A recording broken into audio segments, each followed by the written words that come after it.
Okay, ladies and gentlemen, thanks a lot. Please, if you could sit down and be as quiet as you can, that'll help our audio situation tremendously. Mark is going to kick off right now. Ladies and gentlemen, Mark Passio.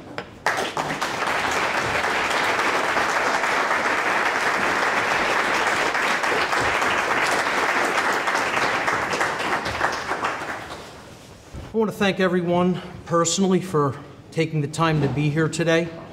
I want to thank Art for doing such a great job setting up the venue. I want to thank his brother Chris for helping out as well. I want to thank Barb for helping out with the table in the back. We have some merchandise back there if you're interested during the day. And I want to thank Richard Grove and his whole team for coming out and filming the presentation today. I just want to go through a little bit of housekeeping before I get started and let people know about the format. I'll be speaking until 1 o'clock, and then we'll take a 1-hour lunch break from 1 to 2.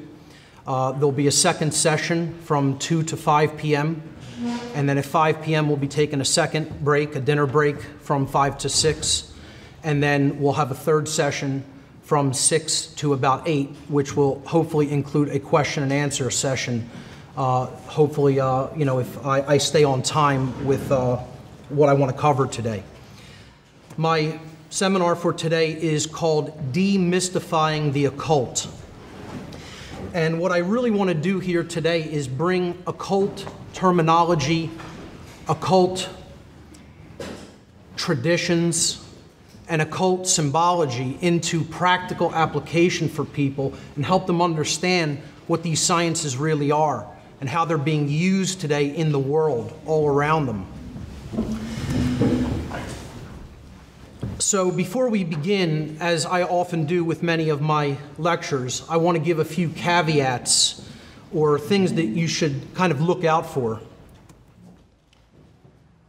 The first thing here today, and I get this a lot with people who are new to my work. Let me just, before I even start this, ask how many people are completely new to my work here today by a show of hands? Okay, just a couple. Okay, so not many who are completely new. How many would you say are relatively new? You haven't looked at a lot of my material, but you've seen maybe a few YouTube videos. Okay, a decent bit. How many people would say that they're very familiar with my work to the point of having watched most of my videos or gone through most of my podcasts, if not all of them, by a show of hands? Great, so we have a lot of veterans with my material here today, so to speak. That's good. Well, there's this old saying in ancient philosophy and in occultism in general. It goes, there is nothing new under the sun. A lot of people don't know what this really means, It means that the truth has always been here, is always going to be here. It always has been here around us, whether we've noticed it or not. And what I'm presenting here today is nothing new. It's not any revolutionary, groundbreaking material. What it is it's pattern recognition. It's looking at information and presenting it in a tapestry so that it can be readily understood by people, okay, who have not been familiar with this material before. So all I could really do with this material, it's not like I'm inventing anything. I'm just presenting what's already there. All I can really do is present it in a personalized style, my own particular personalized style and aesthetics applied to it. That's all. But for people who are expecting, radically new material here, that's not the point of this. The point of this is to bring what's already going on around us in our world to people's attention so that they can understand it more easily. My presentation style has been described by some people as very intense. I consider that fair. I'm an intense person. The truth is intense, okay? Some people will say that I'm combative. And I don't deny that, too, because, like I said, the truth is combative by its very nature. The truth is at war with deception. The truth is at war with mind control. All right? The truth is at war with the forces of evil at work in our world. By that very nature, it's belligerent. It's a warlike force, truth, if it's wielded properly. If people get angered or upset by some of the comments that I make during the course of the presentation, fine, so be it. feel those emotions, let them run through you. But, you know, I would say don't let those emotions, if they are, you know, negative, or if they are emotions of anger for some of the things that I say, try not to let that color what you feel about the information that's being presented regarding whether it's true or not, okay? That's called emotional mind control, falling into that trap. And, you know, that's something that people really need to look out for. I don't present the information that I present, or I didn't decide to become a public speaker because this is just information I'm interested in, or because I like doing this, okay? I always have to laugh at people, especially in my personal life, who say, Mark, this is just stuff that you're interested in, okay? I tell them, you have to be out of your mind if you think, you know, telling people about that the world is in a state of slavery and mind control is my personal interests, you know? So I don't do this with my time because I want to be liked, because I want to be popular, because I want to make friends, or because I want to make money. I don't do it for any of those reasons. I don't really particularly want to do this with my time. I do it because I recognize that in a time of universal deceit and deception that we're living in, and universal ignorance that the public is in, that I have a moral obligation to bring this information to public awareness so that humanity can turn the situation around, you know, if there's still time left to do so. That's why I do what I do. Two other things people should try to do to take full value away from this whole seminar, and that's set your perceptions aside of me as the presenter. Very difficult for some people to do.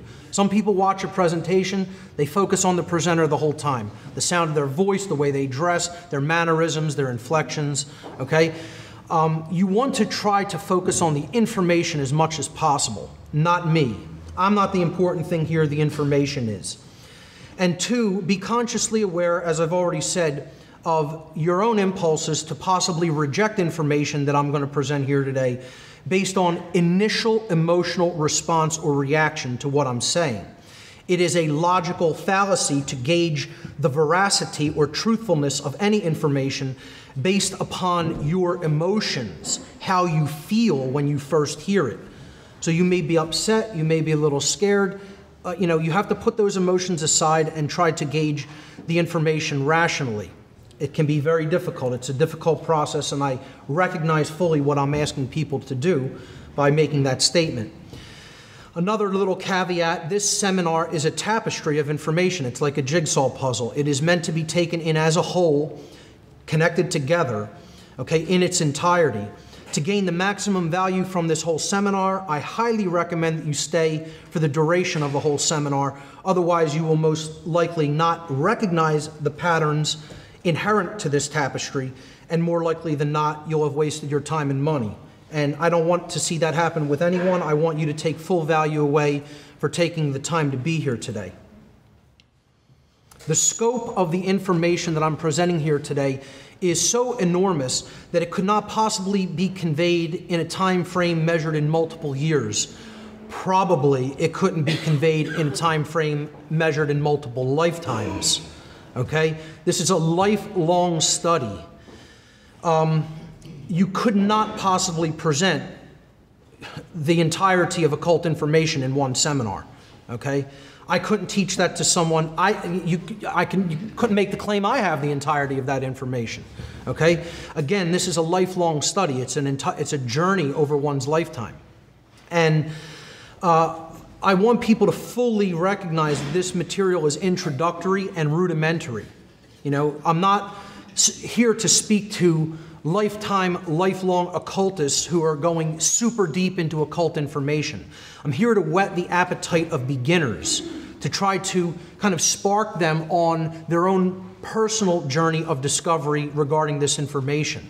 You know, and please recognize I'm also putting this information out there online to people. It's not just for those in the room. It's for people who may be 100% completely new to it, who are watching the seminar online.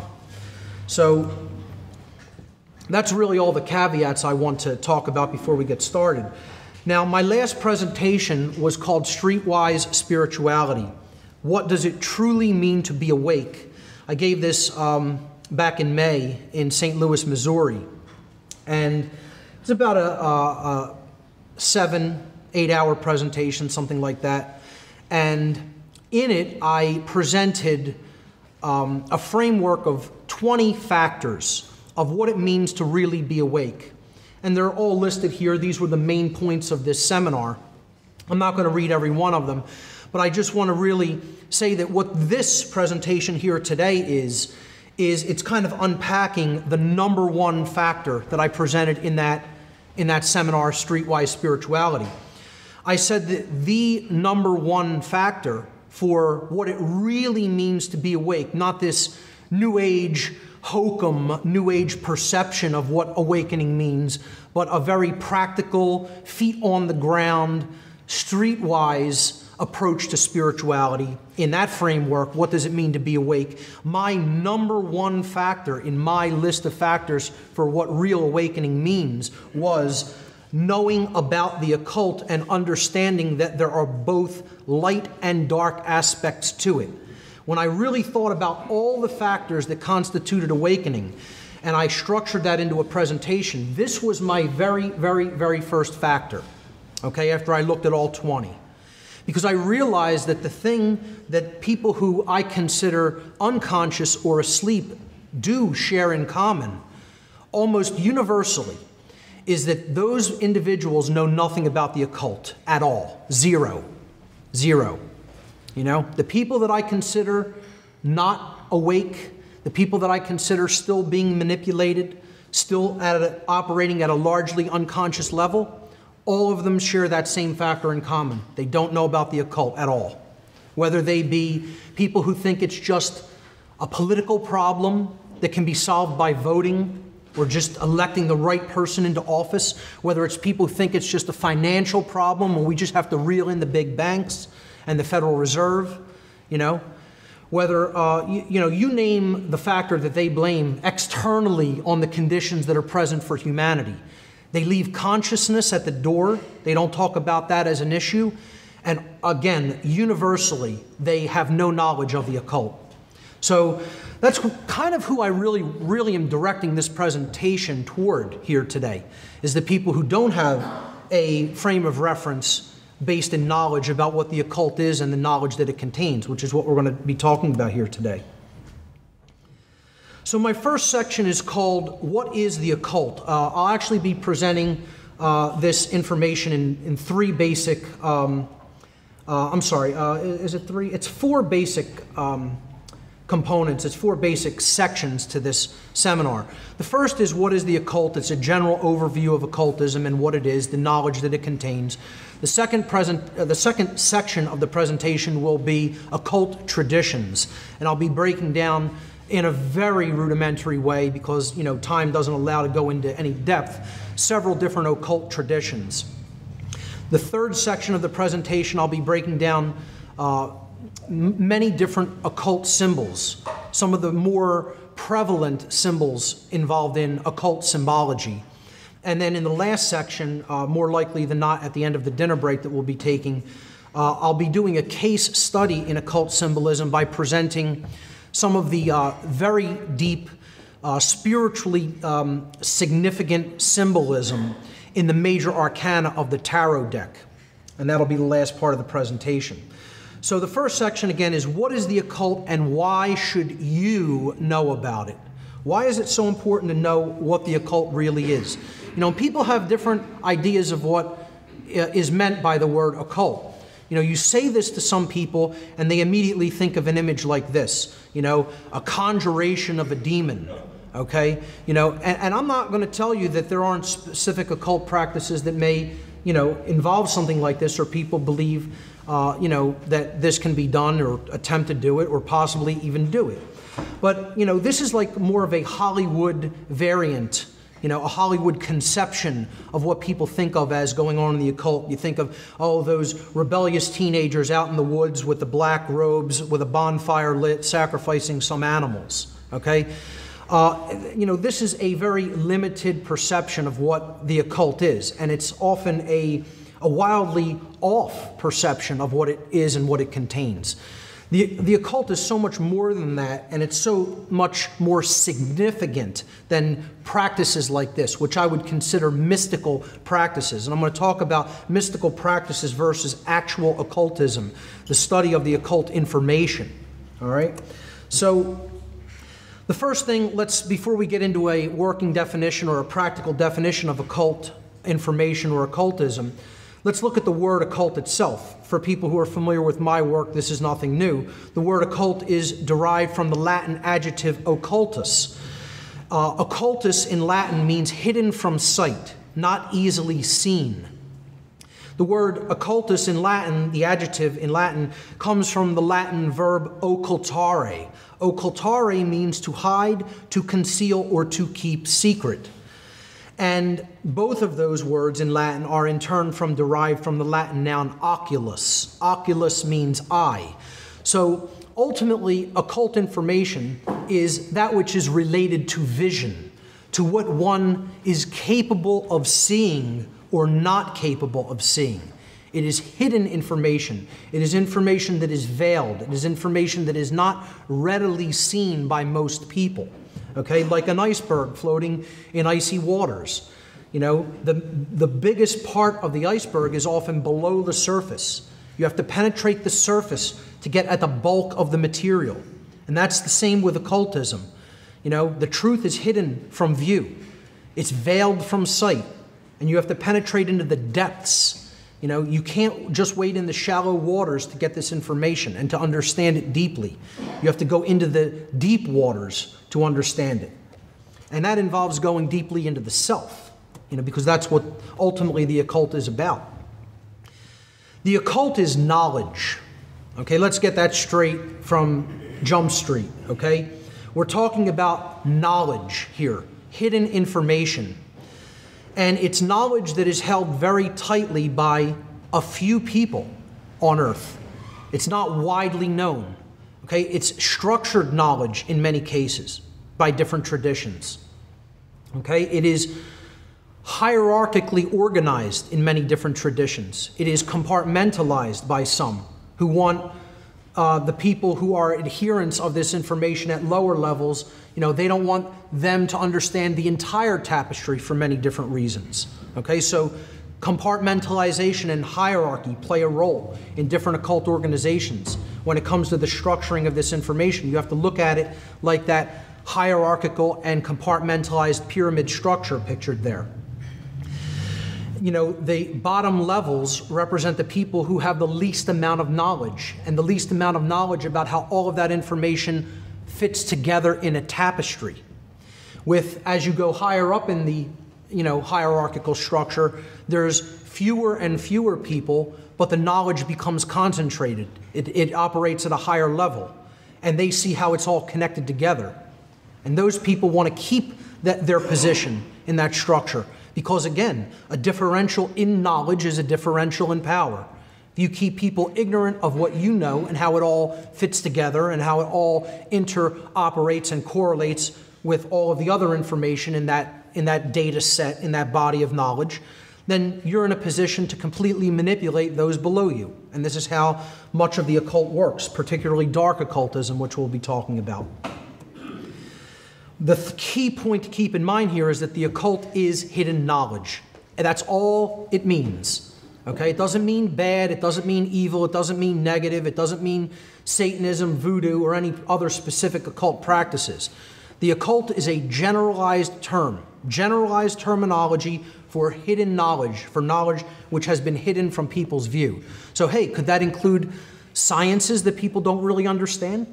You know, about how energy works in the universe, you know, how we could gain energy from, you know, different methodologies other than internal combustion engines or burning fuel or, you know, things like that. Sure, it contains that. What about knowledge of, you know, different kinds of propulsion systems that people see when they see UFO sightings? Are we talking about the occult there? Are we talking about the occult when we talk about ghost sightings and, you know, possible other dimensions of being? It's all contained in there. All of those things are occult knowledge. You know, it's not just one thing. It's hidden knowledge that is hidden for a specific reason, and that's to create a power differential. between people who understand it and those who don't. When we get into talking about occultism, we have to understand the difference between these two terms, exoteric and esoteric. Exoteric means something that is intended for or likely to be understood by the general public. Okay, it's common knowledge, exoteric knowledge or exoteric wisdom. All right, it's current or popular among the general public. The general public is comfortable with it. Okay? The word exoteric comes from the Greek adjective exoterikos. Exoterikos in Greek means external or outside of. So you're not in the inner circle if you're in the exoteric realm. This is the realm of knowledge that is taught to the general population because they don't want people getting at the bullseye. Okay, you look at this as a dartboard or something to that effect, you know. The core of truth lies at the very center, at the bullseye. That's what we ultimately want to get to if we're going to transform ourselves and transform our society for the better. The exoteric realm is that which is fed to the great hordes of unwashed masses. You know, simple explanations, unidimensional worldviews and explanations for things. And when we penetrate that, you know, next layer, we get into the occult traditions, the esoteric sciences that get us closer to the very core, to the heart of truth. The esoteric is information which is intended for or likely to be understood by only a small number of people with specialized knowledge or interest. Okay? It requires desire for it. You have to want it. You have to be interested enough to want it. You have to care enough to want to take it in. The esoteric is that which is hidden or occulted. It is mysterious. It is beyond the range of ordinary knowledge, experience, or perception. It is that which is communicated only to the initiated. The initiated means those who have begun. Okay, I tell people about my former involvement in the dark occult. And these dark occultists called the average human being, one of the very strange terms that they called the average person is the unbegun, which I didn't even understand what it meant when they said it to me repeatedly. The higher knowledgeable people in the dark occult would use this term, not the lower down minions. Okay? It was something that was used by people who directed a lot of these occult groups that I was involved in, these dark occult organizations. And, you know, again, I didn't understand what they meant by that until long after I had completely, you know, ceased my involvement with those groups. The unbegun. It means those who have not started at all. You know, they're still at a zero level of knowledge when it comes to occult information. So what this whole seminar constitutes is a process of initiation. It is helping people to get started, to begin. And that's why my first section was before we begin. You know, it's prior to the initiation process. You know, and then delving into the occult for the first time is a process of initiation. And I ask people all the time, where do you see researchers who are presenting simplified, rudimentary information about occultism in general? You know, you could see people who break down occult symbolism and talk about the occult in general, but where do you see people really talking about what occult information is, what it contains, why it's important to understand, and break it down in a simple and practical way? It's a very rare thing. There's very few people who are willing to come forward and do that for whatever their reasons are for wanting to maintain their secrecy. But to go back to this, the esoteric realm, that word esoteric comes from the Greek adjective esoterikos, which means within or on the inside of. Okay? So that's what we're really talking about. We're in the inner circle now when we penetrate that veil of the exoteric explanations, and we're getting closer to the hardcore information, closer to that core of truth that we really want to be at. How is occultism different from mysticism? People will often think that these two things are completely the same and the terms can be used interchangeably. But I would say mysticism is a lower level of knowledge or experience or practice than true occultism, than a person who truly understands the occult. Mysticism as a term is derived from the Greek verb muo, the first part of mystic or mysticism. The verb muo in Greek means to conceal, similar to the Latin occultare. Mysticism is a loosely defined set of practices, beliefs, traditions, and experiences aimed at human transformation, evolution, and union with the divine. Most forms of mysticism, especially those practiced in modern times, constitute what I would definitely consider an exoteric pathway, which often de-emphasizes knowledge and places large emphasis on emotion, intuition, internal experiences, faith, and perception, much like religion does. This is the main way that mysticism differs from occultism, which conversely comprises a set of esoteric traditions focused on objective knowledge of natural law and the alignment of thought, emotion, and action, resulting in true intelligence, true care, and true will being born within the individual. Okay? We're talking about the actual awakening of the aspects of consciousness and aligning them all in harmony with each other. This is the goal of true occultism. All right? It is the alignment of intelligence, holistic intelligence, okay? Logical and intuitive combined. True care, the desire for truth, okay? Not just everyday mundane cares, okay? Care with a capital C, as I call it. And true will, alignment with the will of creation, alignment with the force that expands consciousness, which is love, energy, alignment with freedom, and aligning our behaviors to putting our behaviors into practical action toward true freedom. That's the true will. This is what the goals of real occultism are. You know, whereas mysticism often serves the self. You know, mystics, you know, get into things like just meditative practices because they want to be more productive. They get into fortune telling, you know, because they want to provide services to other people, perhaps for, you know, monetary value. All kinds of different motivations drive mystical thought. People wanting simply to gain a leg up over their fellow man by certain knowledge or practices, okay, or just improve upon themselves. The occult encompasses a lot more than that, because real, positive, true, light occultism has, again, a deep, objective knowledge of natural law principles at its foundation, and the alignment of the aspects of consciousness as its goal, okay? So that's how I would define the difference between these sets of practices. I would say that mysticism is an exoteric religion.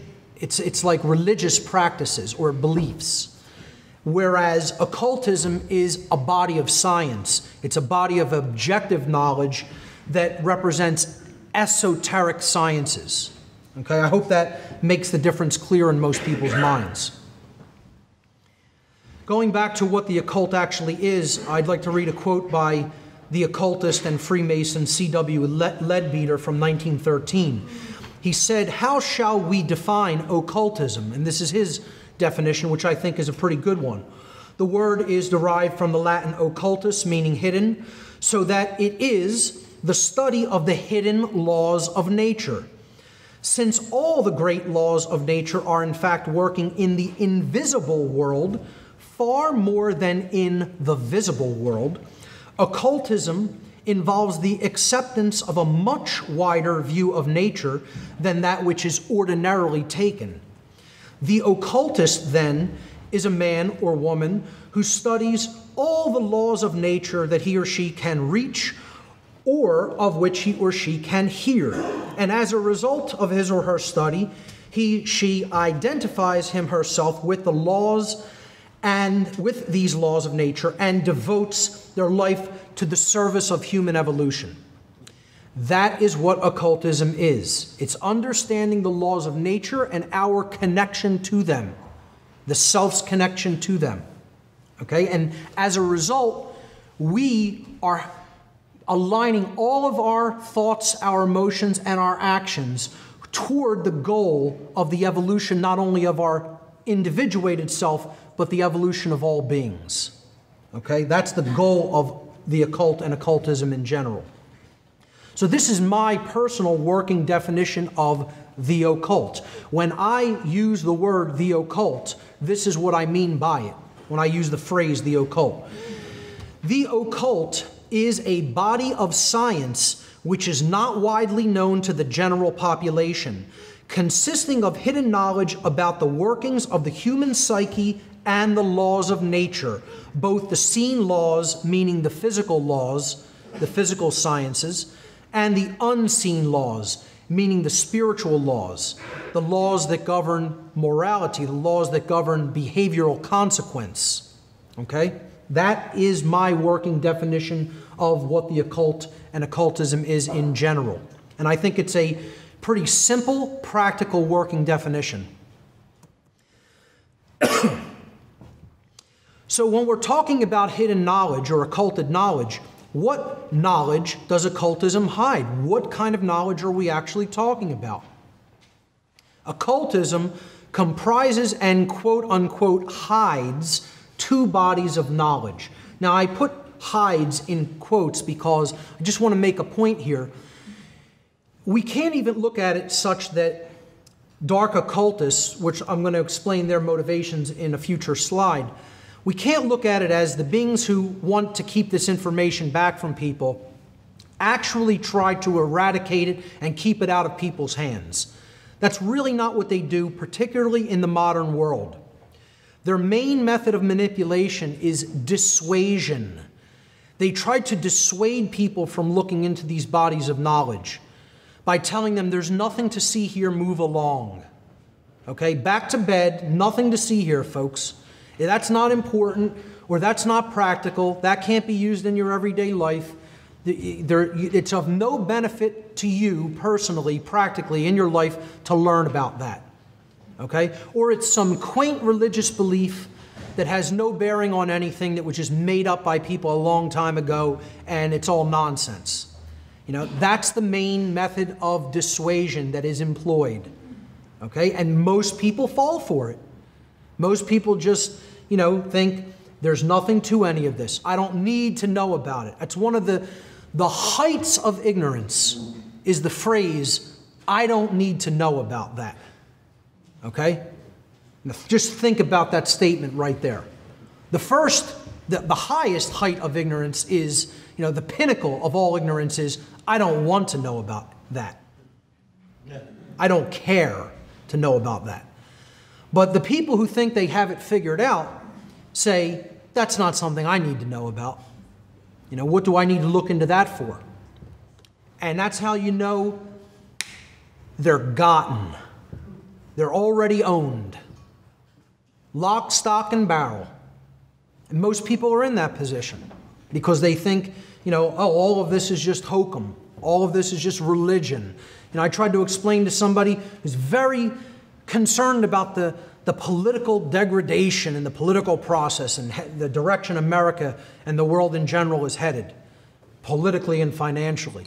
And I tried to explain, you know, what really drives this underneath is the occult.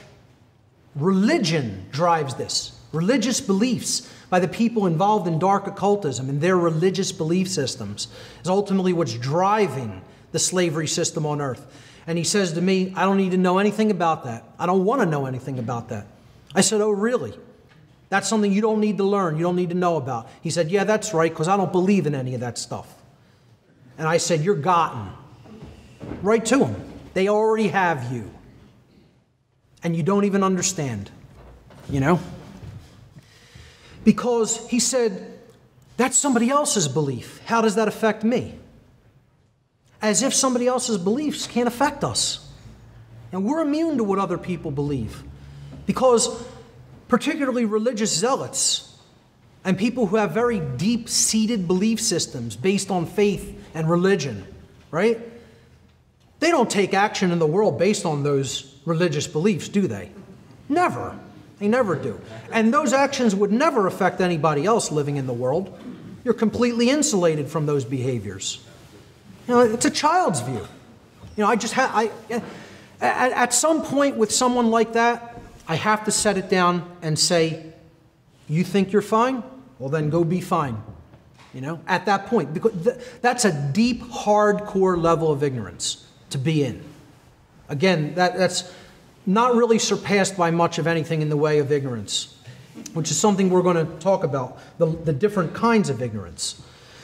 But to go back to what knowledge occultism actually is comprised of, the bodies of knowledge, the two main bodies of knowledge are knowledge of the self and knowledge of the laws of nature. That's basically it.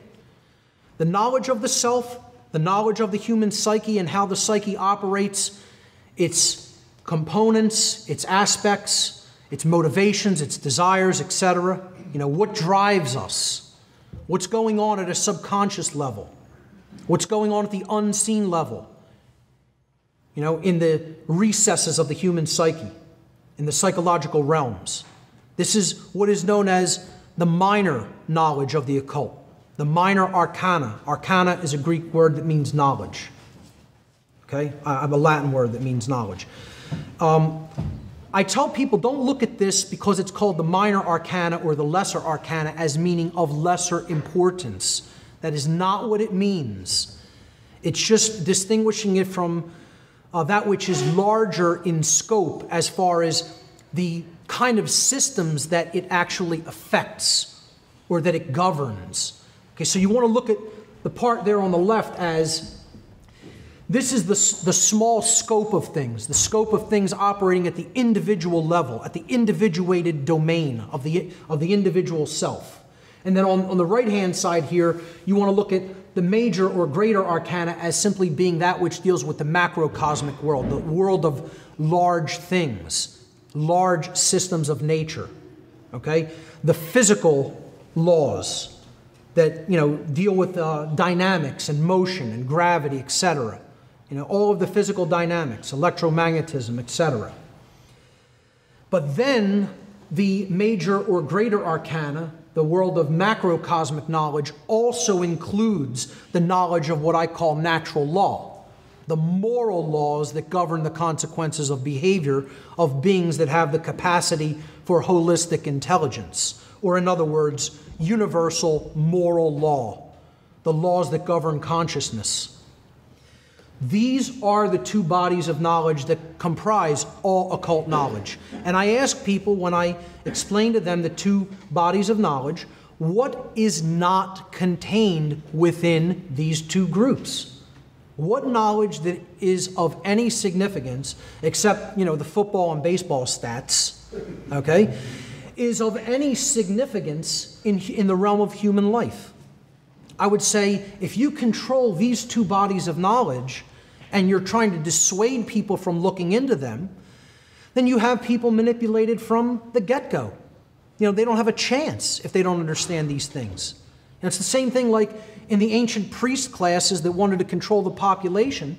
The priest king would go up to the top of the pyramid and tell people, hey, the great sky beast is getting ready to eat the sun, and it was an eclipse. You know, it was a solar eclipse.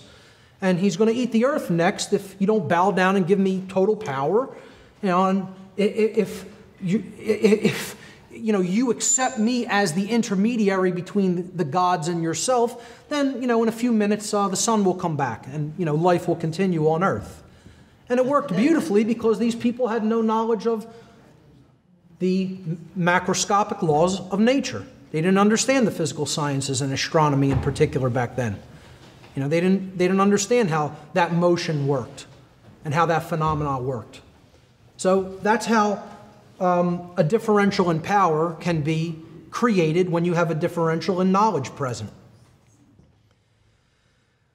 A major point to keep in mind, and this is something people constantly take a unidimensional viewpoint regarding. So many people want to say, oh, all the occult is bad. It's knowledge, folks. It's not something that is universally good or universally evil. It's knowledge and what we do with it. That's it. It's a tool. It's a tool set. Would you say astronomy is good or evil? Would you say mathematics is good or evil? Would you say biology is good or evil? It's knowledge. That's all the occult is. It's knowledge. The consciousness of the wielder of that knowledge determine whether it's used for good or evil. So if I'm trying to create genetically engineered food products so I could sell people poison to undermine their health, just so I could make more money because I could grow more crops on less land, I'd say that's a pretty dastardly use of science, in my opinion, in my worldview. But science of biology and genetics is just knowledge. What we then do with them determines whether it's good or bad. The same for the occult, and that's how we have to look at it. The occult is a double-edged blade, however. There is, again, a light side to it and a dark side to it. And it's all dependent on how that knowledge is used. So the knowledge contained within the occult sciences can be used for good, which I consider the uplift of consciousness, or it can be used for evil, the manipulation of consciousness, the control of people, and ultimately putting people into bondage and slavery. To clearly distinguish between these different usages of occult knowledge, I refer to occult knowledge that is employed toward the expansion of human consciousness and morality as light occultism or magic. Now, some people won't make this distinction. They'll say it's all one body of information. I'm going to just group it all in. And it's a very dangerous proposition because those people, again, take a very unidimensional approach, and they usually take the approach it's all bad, and therefore none of it should be looked into. Religious people take this approach. It's why they don't understand the occult. Many New Agers take this approach. They say, if it's not pure spiritualism or pure spiritual mysticism, then I don't want anything to do with it. I consider that's dark stuff or sorcery. It's a very unidimensional and naive and childish view of this body of science. Okay? So that's what I call light occultism. When you use this hidden knowledge toward the uplift of humanity, toward the expansion of consciousness and the expansion of morality. So the other way of using it is for manipulation, control, and the suppression of consciousness. And if this knowledge is used in that methodology, then I refer to it as dark occultism or sorcery, is a perfectly acceptable term for it. Thus, the practitioners of light occultism could be referred to as light occultists, magicians, magi, light builders, or light workers. All terms that I feel could be used interchangeably as long as we're looking at it within the context of occult knowledge as I have defined it in my working definition. And you could look at the practitioners of dark occultism as dark occultists, sorcerers, dark builders, or dark workers, all terms that I feel are perfectly acceptable and interchangeable with each other. So why has such knowledge been hidden from humanity? Well, we'll look at why each set of occultists hide this information. Okay, first let's look at why dark occultists hide it. Then at a later point we'll look at why even light occultists sometimes conceal this knowledge. Dark occultists have deliberately hidden occult knowledge in order to create and maintain a power differential between those who hold such knowledge and those who are ignorant of it. We've already been talking about that. And through this mechanism, all power ultimately flows to them because knowledge applied is power in the world.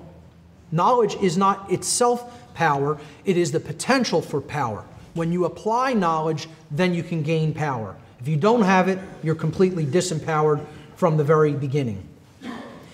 Dark occultists work through fear and manipulation to bring about compliance with their own selfish will. And that's what I would consider the dark arts in general. I would consider sorcery the act of applying knowledge in order to bring about manipulation in other people so that they comply with your selfish will, what you want for you only, not for the uplift of all. Dark occultists' work is always done in secrecy. They don't want to do their works in the light of day where everyone can know what they're doing. They're constantly contravening the freedom and prosperity of all but themselves, of course. That's the out-of-control ego run amok, the pure left brain, modality of consciousness, without the balance of the sacred feminine, compassionate, creative right brain. I consider this pyramidal, hierarchical, and compartmentalized structure the occult structure of our entire world. Dark occultists have completely infiltrated and permeated all institutional walks of life on Earth. This is a topic I constantly talk about in my work, on my radio show, my podcast series, and in the interviews that I do. It's so important for people to understand this is who's really running the show here on Earth. It's not just the international bankers. It is them, but they're dark occultists at the highest levels. The people involved in the political think tanks are dark occultists at the highest levels. The people involved in, corporatism and business at the very highest levels use these sciences and this knowledge. The high-level religionists in all religion, all ostensible religions, guaranteed they have this knowledge at the highest levels and they're using it for dark purposes. People want to think, oh, that's not happening in my religion. That's going on in all the other religions, but mine is completely pure and free of any wrongdoing. Yeah. Through their manipulation of these institutions, dark occultists currently hold the overall mindset of the human population in a general state of unconsciousness, thus holding humanity in a state of slavery. They have the hordes of humanity in thrall. Okay? They are completely at their mercy at this point because of the amount of knowledge that they lack. Not only regarding what the occult is in general, but regarding the multifaceted array of mind control methodologies that are being used against them on a daily basis, that they're being barraged with.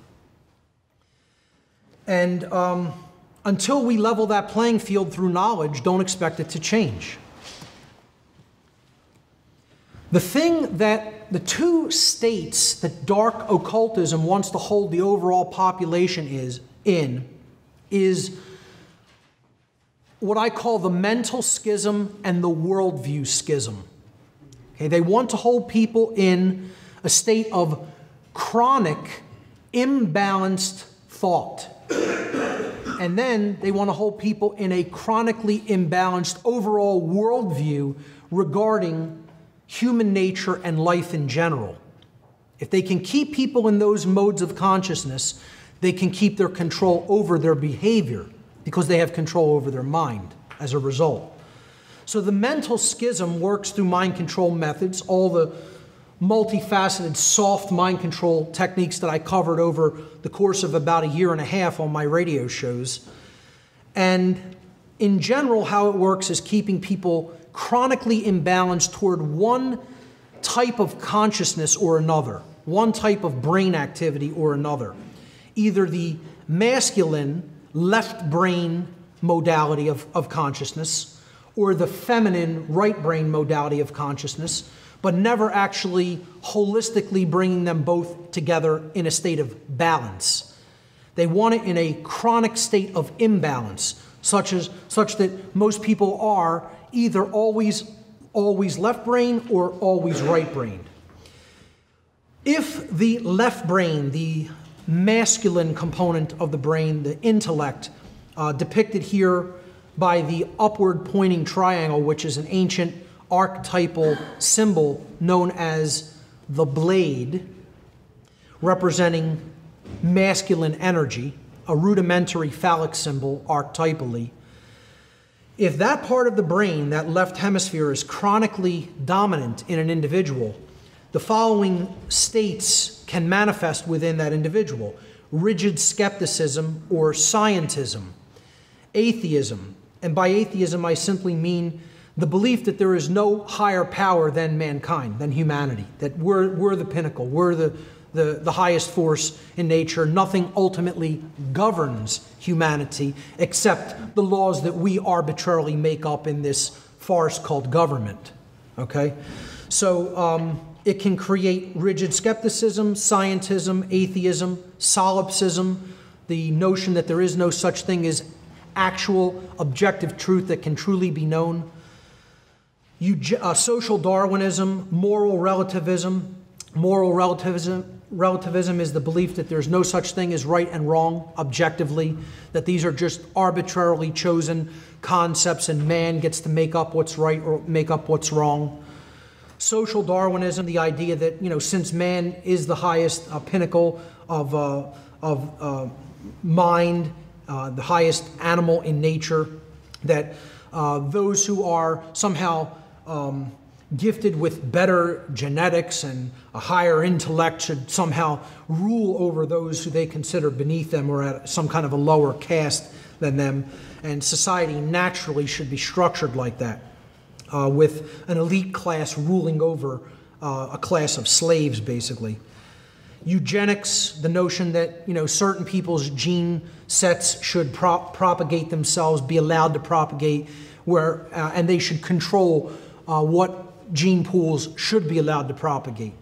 As the intellectual and genetic elite, then they want to control who gets to breed and who does not get to breed. Essentially, who lives and who dies.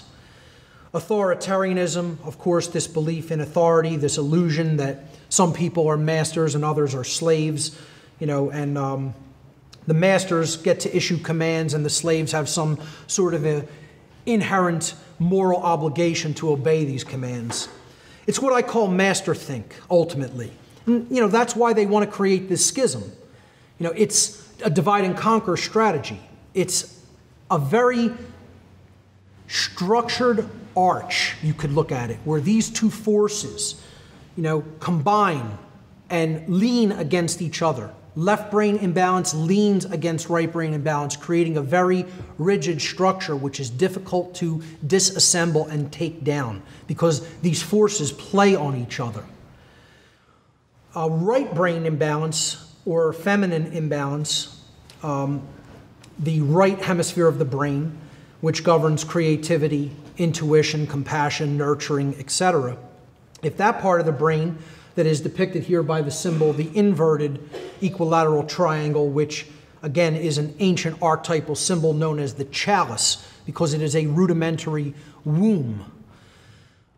If that part of the brain is chronically imbalanced, or chronically dominant, I should say, these following states result: naivete, blind belief, religious extremism, total belief, total faith, not actually checking anything, not looking into things for oneself, taking other people's word on it. Solipsism, again, the belief that there's no such thing as truth. Both forms of mental imbalance can create that state. Moral relativism. You see so much moral relativism in the New Age movement. You think moral relativism is the exclusive domain of left brain imbalance. Think again, because people in the New Age movement are super right brain imbalanced in many cases, and you'll hear many of them saying there's no such thing as right and wrong. Those are religious concepts. I don't believe in those. So a right brain state of imbalance can lead to the belief that there's no such thing as objective right and wrong as well. Feelings of unworthiness, feelings of self-loathing, falling into patterns of following other people's orders, because hey, if you're naive, if you blindly believe, and you don't really believe there's such a thing as absolute objective truth, then I'm going to take somebody else's word for it. And if they say this is what's right to do, then I'm just going to go along, follow their orders. So many people are in that extremely imbalanced, dangerous state of mind. And I call all of this imbalanced thought slave think in general. And that's what the dark, occult, overlords right now at our time in history. That's what they want. They want these two states. They just want them operating all over society. They don't want anybody in a state of balance bridging these two modalities of consciousness and bringing them together. They want people in one state of imbalance or the other, so that those dynamics of master think and slave think continually play off against each other.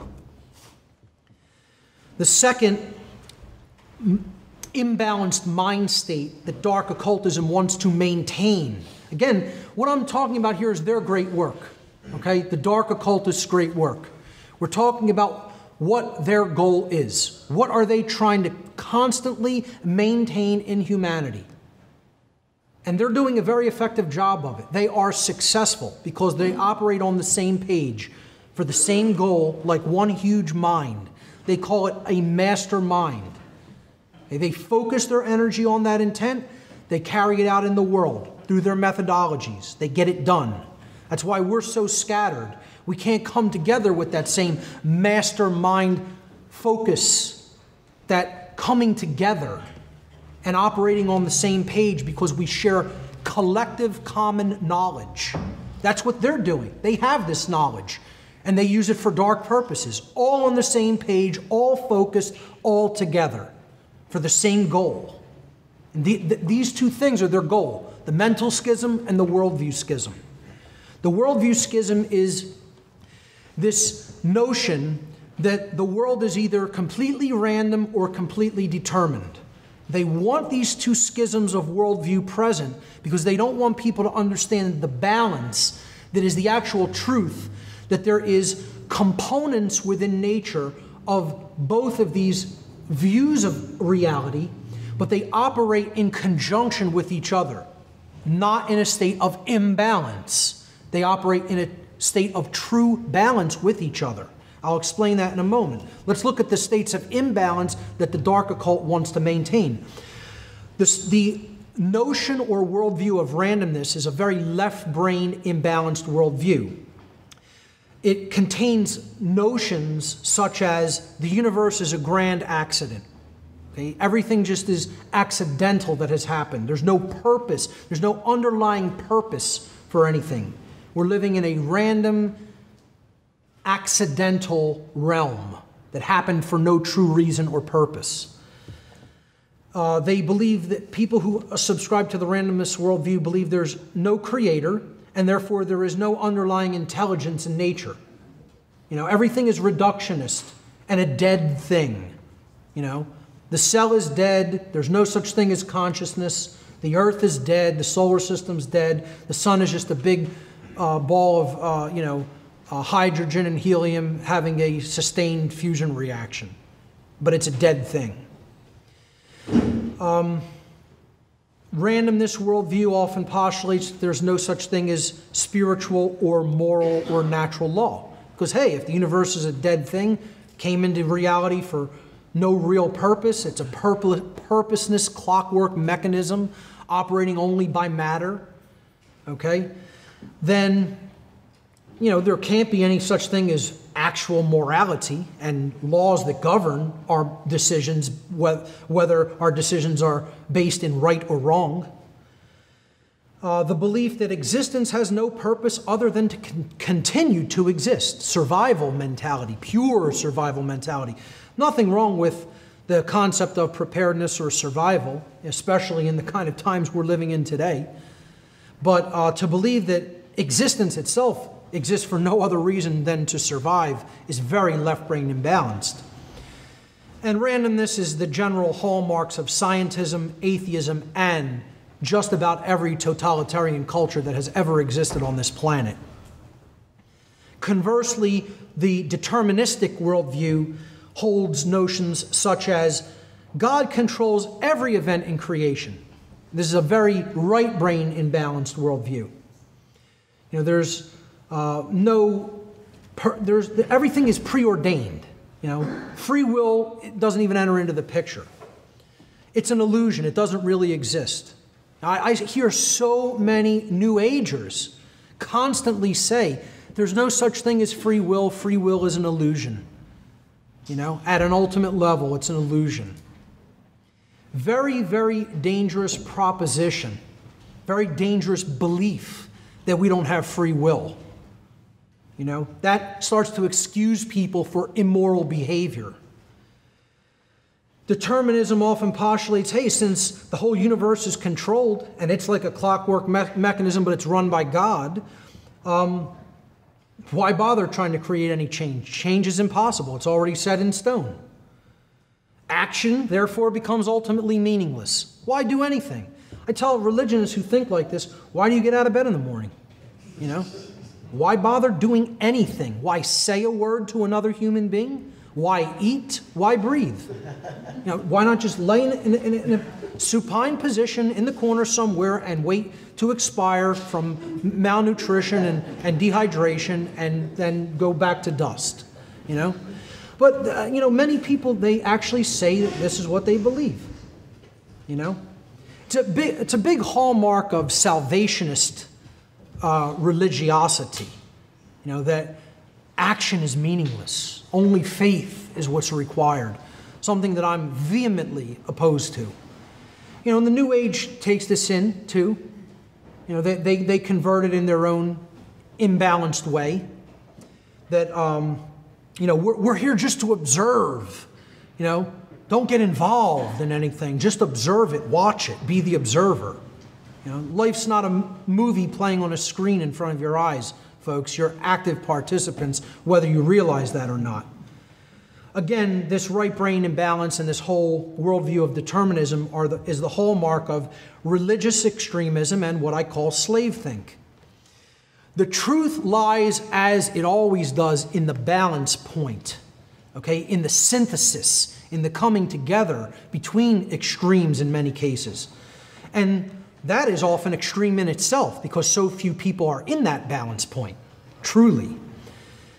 The truth is that the actual way that the universe operates is through two overarching mechanisms, a deterministic component to creation and a randomness component to creation.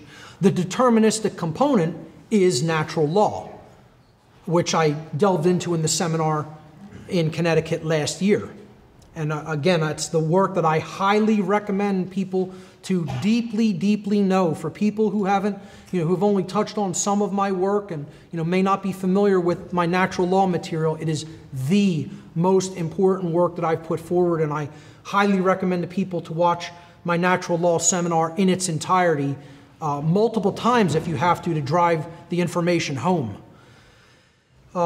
So natural law is the deterministic component of creation.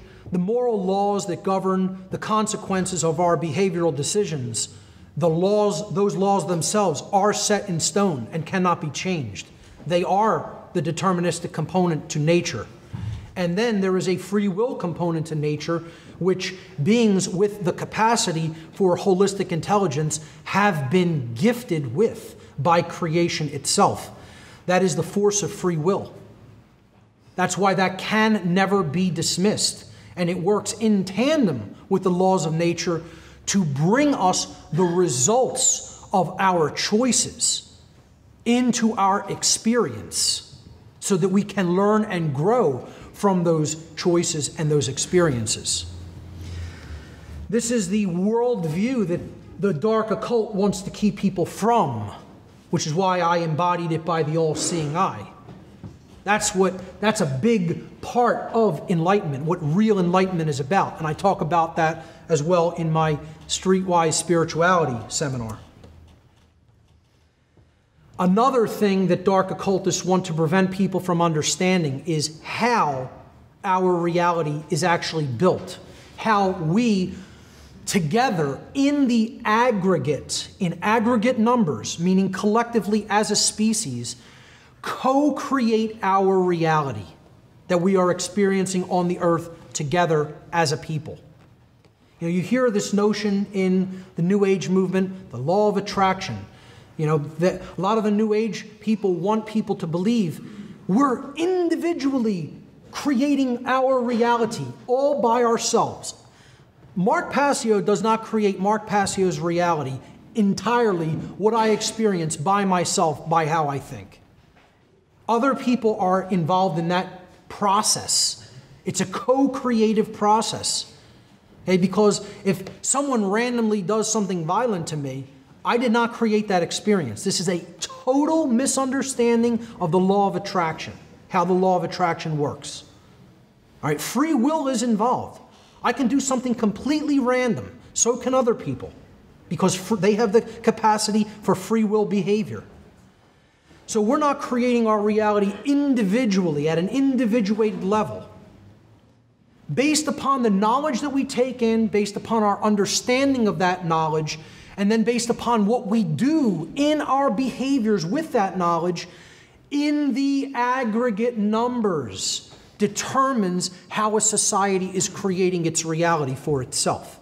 It happens on a societal scale. So dark occultists know how this principle operates. And that's why there's the level they always want to control reality from. That's the level of reality that if you're a dark occultist, that you want to get to, that you want to poison the stream of, that you want to limit access to, that you want to dissuade people from looking into. It's the knowledge itself. What I'm going to build here in this slide is actually the trivium. It's the ancient trivium methodology of truth discovery, which I also broke down in my natural law seminar. It's called knowledge, understanding, and wisdom. In the modern trivium, it's referred to as grammar, logic, and rhetoric. There's also what I call a computer analogy model of the trivium, which is input, processing, and output. But they're all ultimately the same thing. So this is the grammar or input step of the trivium method. It's taking in all the seemingly disparate pieces of information that are out there. You're gathering your grammar, you're gathering your different pieces of your vocabulary. Available information constitutes potential knowledge that we can gather, that we can process, that we can come to understand, and then that we can act upon. If we don't do that, we have ignorance. We haven't even looked at it. So the opposite of knowledge is total ignorance. You haven't even begun looking into it. The second level of how our reality is built is it's built atop knowledge. On top of that knowledge as a foundation, you either have a grasp or an understanding of those principles or you do not. So you either learn what that knowledge means and how it works, or you don't have a deep understanding of that. So these are decision-making, filtering processes. This is the logic step of the trivium, or in the computing analogy model, this would be the processing step. These processes take place in the human mind and are chosen by each individual based upon the available information that they have taken in. So if you haven't done your grammar, or you haven't aggregated your knowledge in step number 1 of this process, you can't possibly do the processing and come to an understanding of it. That's why so many people have no understanding of the principles of the occult sciences, because they haven't even started beginning to learn what the occult is or what it contains. So you can't possibly arrive at an understanding of how the universe works if you haven't gathered that knowledge. Then the third step in this process is acting, actually taking action based upon your understanding. Each individual in a society, each individual's behavior is based upon the quality of their decision-making processes that they exercise in step number 2, which in turn were based on the quality of the available information which they took in. Now again, notice, wisdom is action. It's different than knowledge. It's different than understanding. All right? Knowledge is something that exists inherently, and you can take it in objectively. Understanding is an internal process that goes on within the self, based upon the knowledge that you've taken in and processed. And then wisdom is action. It's what you do in the world with the knowledge that you have accrued and understood. So again, I put here, or lack thereof, in every one of these blocks. The lack of knowledge is ignorance. The lack of understanding is confusion. And the lack of wisdom is folly. So, one more level above that is what we get, based upon what we've done. What is manifested? What is generated? What do we experience? The manifested reality. It's the quality of the conditions that we experience. And the quality of the condition which manifests collectively in our society, in any society, is based upon the aggregate quality of behavior within that society. So again, it's a stepwise progression. What we've taken in, what we've come to understand, how we behave, what we get. I tell people this is the most powerful slide in all my work. If you understand one slide, deeply, deeply understand this process. Because this is what the dark occultists do not want people to understand. That's the real law of attraction, folks. Not the New Age variant of it. Not the New Age hokum mysticism. I want to sell 1 million billion books telling people what they want to hear, law of attraction. Okay? This is how the universe actually works inherently. And it describes not only how it works, but our relationship to that process. And this is what they don't want you to know. That's the most deeply hidden information. Because natural law is contained within that. Because as the aggregate quality of behavior is immoral, slavery is the manifestation. That's why we're at where we are at. Because so many people aren't truly moral individuals. They don't really deeply know the difference between right and wrong behavior and choose the right over the wrong. So, as long as they can keep that back from the bulk of humanity, from deeply understanding, they're always going to be in control. Until this becomes common knowledge of how the universe really works and how our experience is really generated. And we understand as in the aggregate we become more and more moral of a civilization, then our civilization becomes more free as we become more moral. When we understand how those governing dynamics bring to us the overall quality of our aggregate experience, that's when we're making progress as a species. That's when we're breaking out of mind control. And that's when we're countering the dark occultists' great work. Now, why do light occultists hide occult knowledge? Because they do. Light occultists also hide occult knowledge. Light occultists have hidden occult knowledge in order to prevent its complete eradication during Exedian, draconian times. And at other times, they have hidden that knowledge to prevent it from falling into the hands of would-be dark occultists. In other words, those who knew of the empowerment that could be gained from such knowledge, but who wanted to use it for immoral purposes or for purposes of manipulation and control. Occasionally, at times in history, those who consider themselves or others have considered light occultists have sequestered certain occult knowledge for these purposes. And again, if it's strictly for those purposes, I would not fully condemn that. However, at certain stages in history, like the one we're in now, where this information could be brought forward without immediately being, burned at the stake or something like that, or tortured in a horrific way, I do not agree with hiding it even for these purposes. Could there be a would-be dark occultist in this audience? Yes, possibly. I gave a lecture one time at a food market in Philadelphia, and there were some teenage children around the age of 17 or 18 in the audience who wanted to know all about the occult symbolism that I was going to talk about, because they actually wanted to use it for manipulative purposes. They wanted to learn about the archetypal ways that symbolism could be used.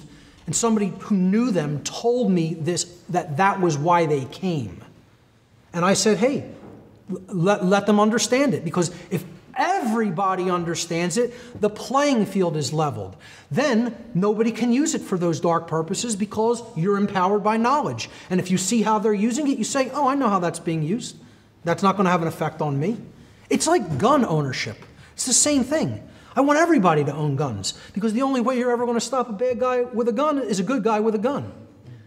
You know, as long as guns exist in the natural world, that's the reality of the situation, whether anybody likes it or not. Get as offended about it as you want. You know, so it levels the playing field. When you want to take something away from one group of people and only have it in the hands of the other group of people, there's a huge imbalance in power. So I'm for egalitarianism when it comes to natural rights and when it comes to the dissemination of knowledge. Everybody should be on equal footing as to their ability to take in what they desire to take in. And in that sense, no knowledge should be sequestered. The great work of light occultists, in stark contrast to the great work of dark occultists, which we've been talking about, is the distribution of occult knowledge freely to humanity, thereby ending the slavery of humanity by eliminating the widespread ignorance which dark occultists exploit to gain and maintain their control. Light occultists would be better referred to as de-occultists, which is a term I absolutely love and I consider myself. I don't even want anybody to call me a light occultist or an occultist in general. I like to be called a de-occultist. That's my task. That's my work. To break this knowledge out like an avalanche onto humanity and just let it flow freely where it will, so that people can take it in and we can level the playing field that has thus far been dominated by ignorance. So light occultists, I feel, would be better referred to as de-occultists because what de-occultists do is reveal and spread knowledge which has been hidden and which must be known, commonly known. It must become common knowledge in order for freedom to manifest. Is the occult really hidden? Really hidden? Again, it's what I was talking about when I said, do they really hide it, or do they just dissuade people from looking into it? Is this knowledge truly inaccessible and completely hidden, or is it out there for anyone who wants it? Well, I would make the argument it's out there for anyone who wants it. I mean, we're drowning in information. If anything, it's become a little bit more difficult to even get the information because of how much nonsense you often have to weed through to get the real material. It's covered by the signal is often covered by noise, you could say. But are we living in a nescient society or an ignorant society?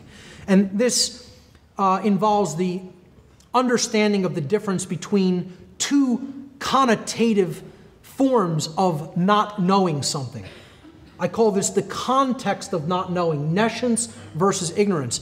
Most people have not heard the word nescience. It's a fairly antiquated word, not used much in colloquial English these days. Nescience comes from the Latin verb nesciere. Nesciere in Latin means to not know because knowledge was absent or unattainable. Well, is the knowledge of the occult completely absent? Is it totally unattainable? Can we not understand it because we don't have access to the knowledge? We don't have access to that baseline level in that trivium process, the grammar, the input? Is it present in our world or is it absent in our world? I'd make the argument it is completely present. Not only is it completely present, it is accessible at anyone's fingertips who has the desire. And again, the colors I've chosen for this presentation as a brief aside, since I mentioned the concept of desire here, are not just fall colors, okay? Although that's a part of it. But this is about, the color orange resonates with the concept of desire in the occult, of wanting something, of wanting to know particularly, okay? And are we a society that truly wants to know? You know, I don't consider us a nescient society. When we look at the meaning of the word ignorance, coming from the Latin verb ignorare, which means to not know, even though necessary information is present, because that information has been willfully refused or, key word here, disregarded. For whatever reason. I don't want to know it. That's too difficult for me to comprehend. I have to expand my worldview in order to take that in. I've been dissuaded from looking into that. I've been told it's not important. Dissuasion and disregarding information work hand in hand with each other. So, by a show of hands, how many people think we are living in a nescient society? By a show of hands, nescient society. The information that humanity needs to know is completely unavailable to us. Anybody? No one in the room.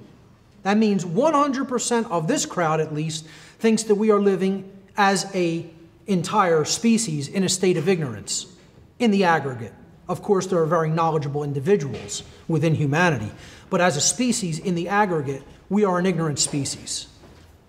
We ignore that which is present, that which is all around us, that which is capable of empowering us and setting us free, but we don't want to do the work. We don't want to put the time in. We don't want to make the effort. You know, I have to laugh at people who think, you know, this is just an interest for me. It's your hobby. It's something you want to do.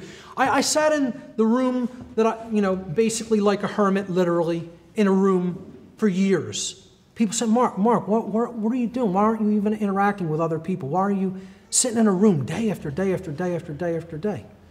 It's called reading. And that's hard work. That's a lot of effort. That means you're going to sacrifice your time.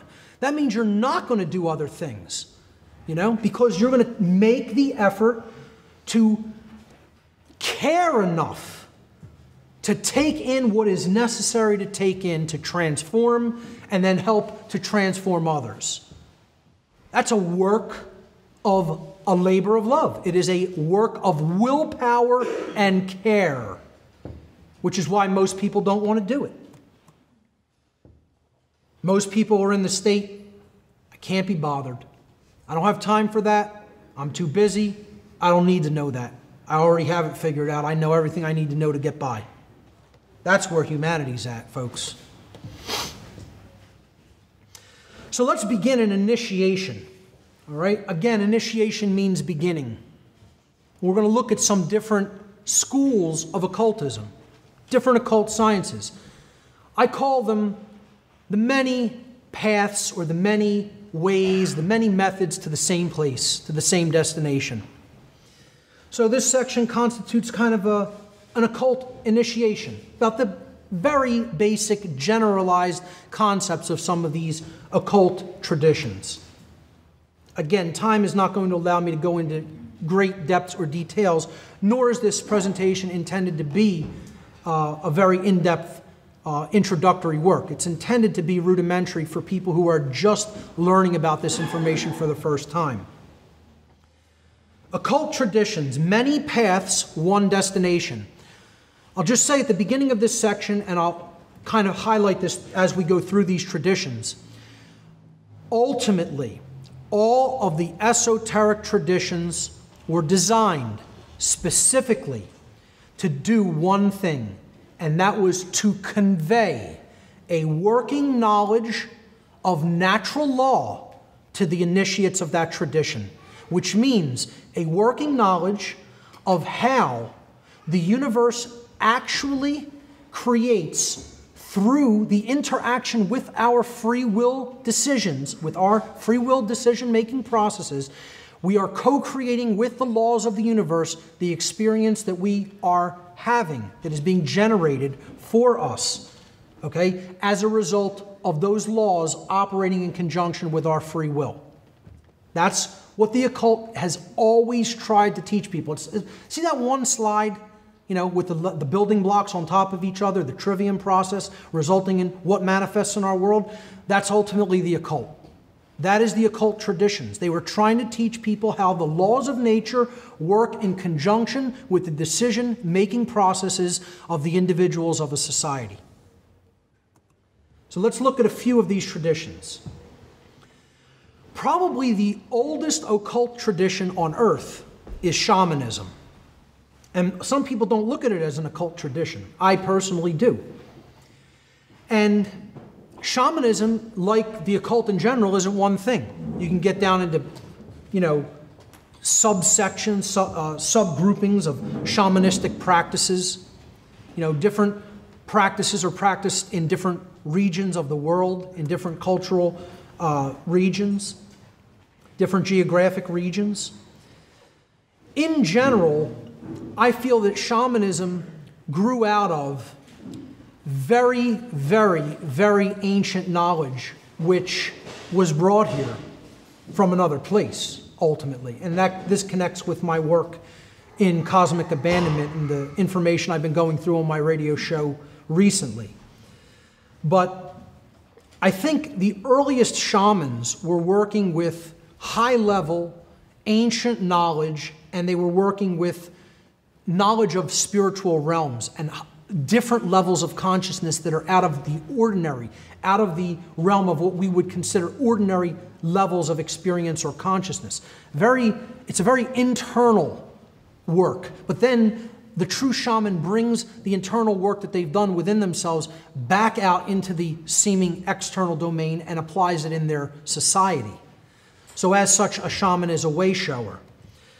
What shamanism actually is an ancient tradition of knowledge comprising practices that involve a practitioner reaching altered states of consciousness via diverse techniques. Some of these techniques can include music, dancing, endurance practices, endurance scenarios, extremes of temperature, or ingestion of hallucinogenic compounds, and many other techniques as well, in order to encounter and interact directly with intelligences existing in purely spiritual domains. The word shaman itself means one who sees in the dark. As a word, that's what it means. So while darkness is present all around, the shaman can still see in the darkness. He has night vision, in other words. And he's employing that for the benefit of the people around him who have difficulty seeing in that darkness. Again, as such, shamans were considered way showers of their people, those who are capable of showing the people of their society the way out of darkness and chaos and into the light of knowledge. Shamans were those who had attained understanding of both the forces dwelling within the human psyche, which was the bulk of their work. The bulk of their practices dealt with those techniques to work with the psyche, particularly the very deeply nested and dark material of the human subconscious. But they also worked with the forces that are inherent in nature, what I call natural law. And they used that knowledge for the benefit, for the healing, and for the uplift of their respective communities. That's the best definition that I could think of for explaining exactly what the set of practices that comprise shamanism is. Again, it is a diversified set of practices. It is not one thing. Shamans often employ hallucinogenic compounds, which have been called many different names in different cultures and throughout different times in history. I just want to go through some of the names and break down some of the words because, as we're going to get into symbolism later, words are very symbolic in many cases, and the subsections of the words that are used to comprise them coming from different ancient languages, when we break them down etymologically and look at the etymology of the word, it tells us so much about the intended meaning of the word.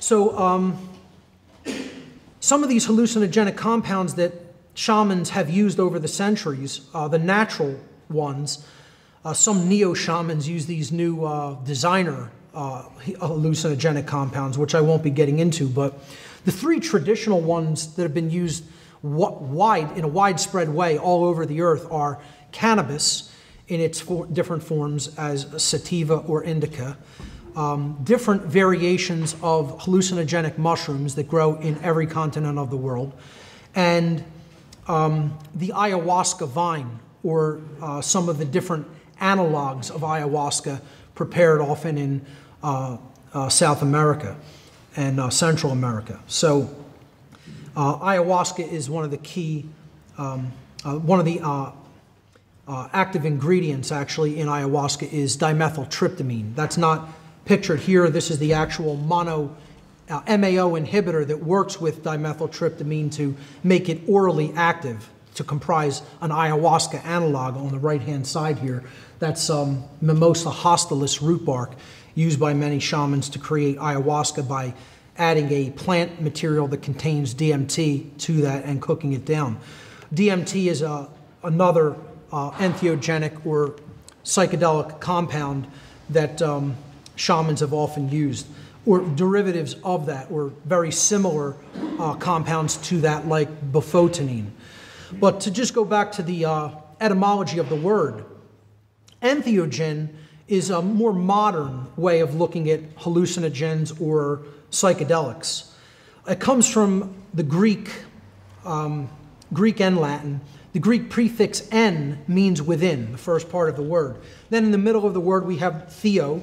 That comes from the Greek noun theos, which means God or divinity. And then the last part, gens, in entheogen, comes from the Latin verb genere, which means to create. So we put these three root words together, and entheogen means to create or generate the divine within. It doesn't mean to become God. It means to work with and grow the spark of the divine within the individual by communing with this force that is capable of opening up an other dimensional experience within us. So you're seeing a divine realm or an otherworldly realm within the mind's eye when you commune with these compounds or helper spirits.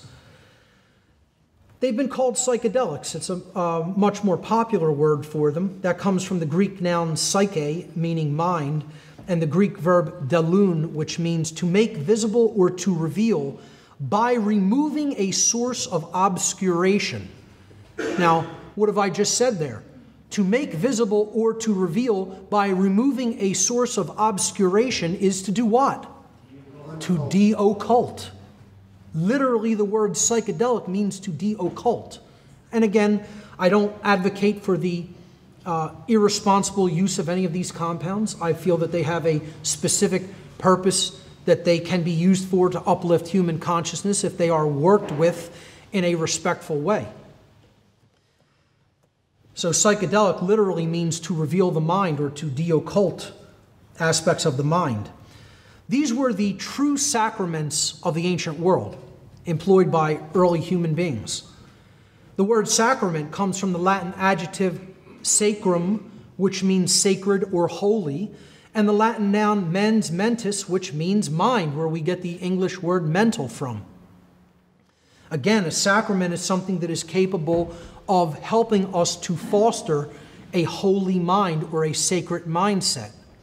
That's why the sacraments of the ancient world were active ones. They were active compounds that were given to the congregation or the initiates of the shamanic tradition. Now, in today's religion, it has become an esoteric religion, a fragmentary memory of true shamanism of the past, of the ancient world, and we now have inert sacraments that are often given to religious congregations, which don't actually provide any different or mind-altering state of consciousness.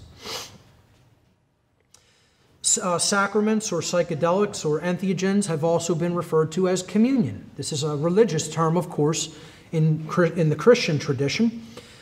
It comes from the Latin preposition com, which means together, and the Latin verb munere, which means to build or to strengthen or to fortify or to protect. So when we look at the word tradition, etymologically, it actually means to build together. And that's what communion within a community will help you to do. It'll help you to build strength together and to come into a state of protection by understanding morality and natural law. And finally, these compounds were simply referred to, probably the best word you could refer to them as, medicines, because they're true medicines, especially cannabis. And that's something people really need to do their homework about and then spread that information to a lot of other people. Cannabis is one of the most potent medicines, particularly just about for curing any chronic ailment, but particularly for healing cancer of all kinds. And this is something that has been occulted from most people's view, because pharmaceutical cartels, they want to clean up and keep people dependent on their drugs loaded with harmful effects and side effects for the duration of their natural lives. A real medicine, the word medicine comes from the Latin noun medi, which means the middle, the center, or the balance point, and the Latin noun sinus or kinus, which means ruin, destruction, or chaos. So when we put these together, what a medicine does is it brings balance to ruin. It brings balance to that which once was in ruin. Is that not what a true medicine is supposed to help us to achieve? To re-achieve a state of balance. In other words, to bring order to that which was in chaos. And ultimately, what the shaman really worked with was knowledge. Okay, that's the most important thing that can bring balance back to a society that is in ruins, or to bring order back to a society which was in chaos. Knowledge was the ultimate medicine of the shamanic culture. Which brings me to the point, and this is going to be a pretty controversial point of view that I'm going to lay out here. But if you actually look into this point, you will understand that this is the case. And many people will not advocate for this position, and I will. This is something I make no bones about advocating for. A shamanic culture was very controlling of their young. And I don't even want to use the word control. It was very strictly guiding of their young. Let's use that expression, okay? Control takes a very negative connotation, because control is often for a manipulative purpose designed to bring about the desire of the person who's doing the manipulation, okay, their own selfish will. Shamanic education is something that I think people need to more deeply understand about what it was and how it was done.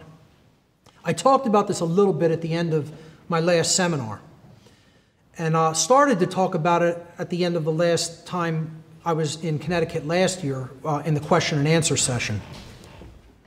Many shamanic cultures throughout time have employed a strict system of moral education, the teaching of natural law principles for their young. In such an educational system, it is deemed unacceptable for their young not to learn the objective difference between right and wrong behavior at an early age. Again, this is something that's not even taught in our society. In any schools in the world, anywhere in the world, are teachers really teaching the difference, the true difference between right and wrong behavior? Are we teaching morality to our children? How many parents are even doing it, let alone teachers in schools? We're sending them off to a state-run educational system that wants to teach them compliance, obedience, and make them malleable so that their minds are easily molded to whatever the state wants them to be. That's why it's called outcome-based education. Well, shamanic education can be looked at as a different form of outcome-based education, because the ringer or the gauntlet that the shamanic culture was putting their children through was, you're going to come out the other end a moral human being, or you're not going to live in this culture. We're going to put you out into the wilderness as a result, which equals death in those societies, especially the ancient versions of them. In the modern world, these practices are largely dying due to there not really being any shamanic cultures practically left, and the rapid influx of modern civilization and technology and cities, etc. are wiping out these old shamanic cultures, the very few that are still left in very remote regions, pretty much only in South America and Africa, and certain isolated places in Asia. So the small percentage of those children who proved unable or unwilling to learn such moral sensibilities during their childhood may have often been ostracized from the shamanic culture upon reaching adulthood. They were recognized as the psychopathic, primarily psychopathic beings within that culture, and the shamanic culture would not tolerate their presence. They would just take them to the edge of the village, say, don't come back here.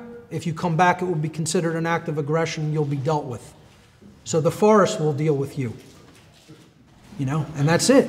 And you're on your own, and if you can survive there, that's fine. But if not, don't bring your immoral presence back into our culture.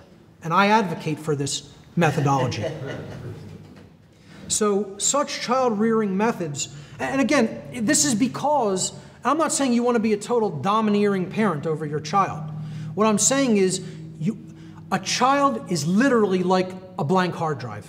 Literally. And it's a hard thing for people to swallow. They don't want to accept. We come in with some inherent capabilities into this reality.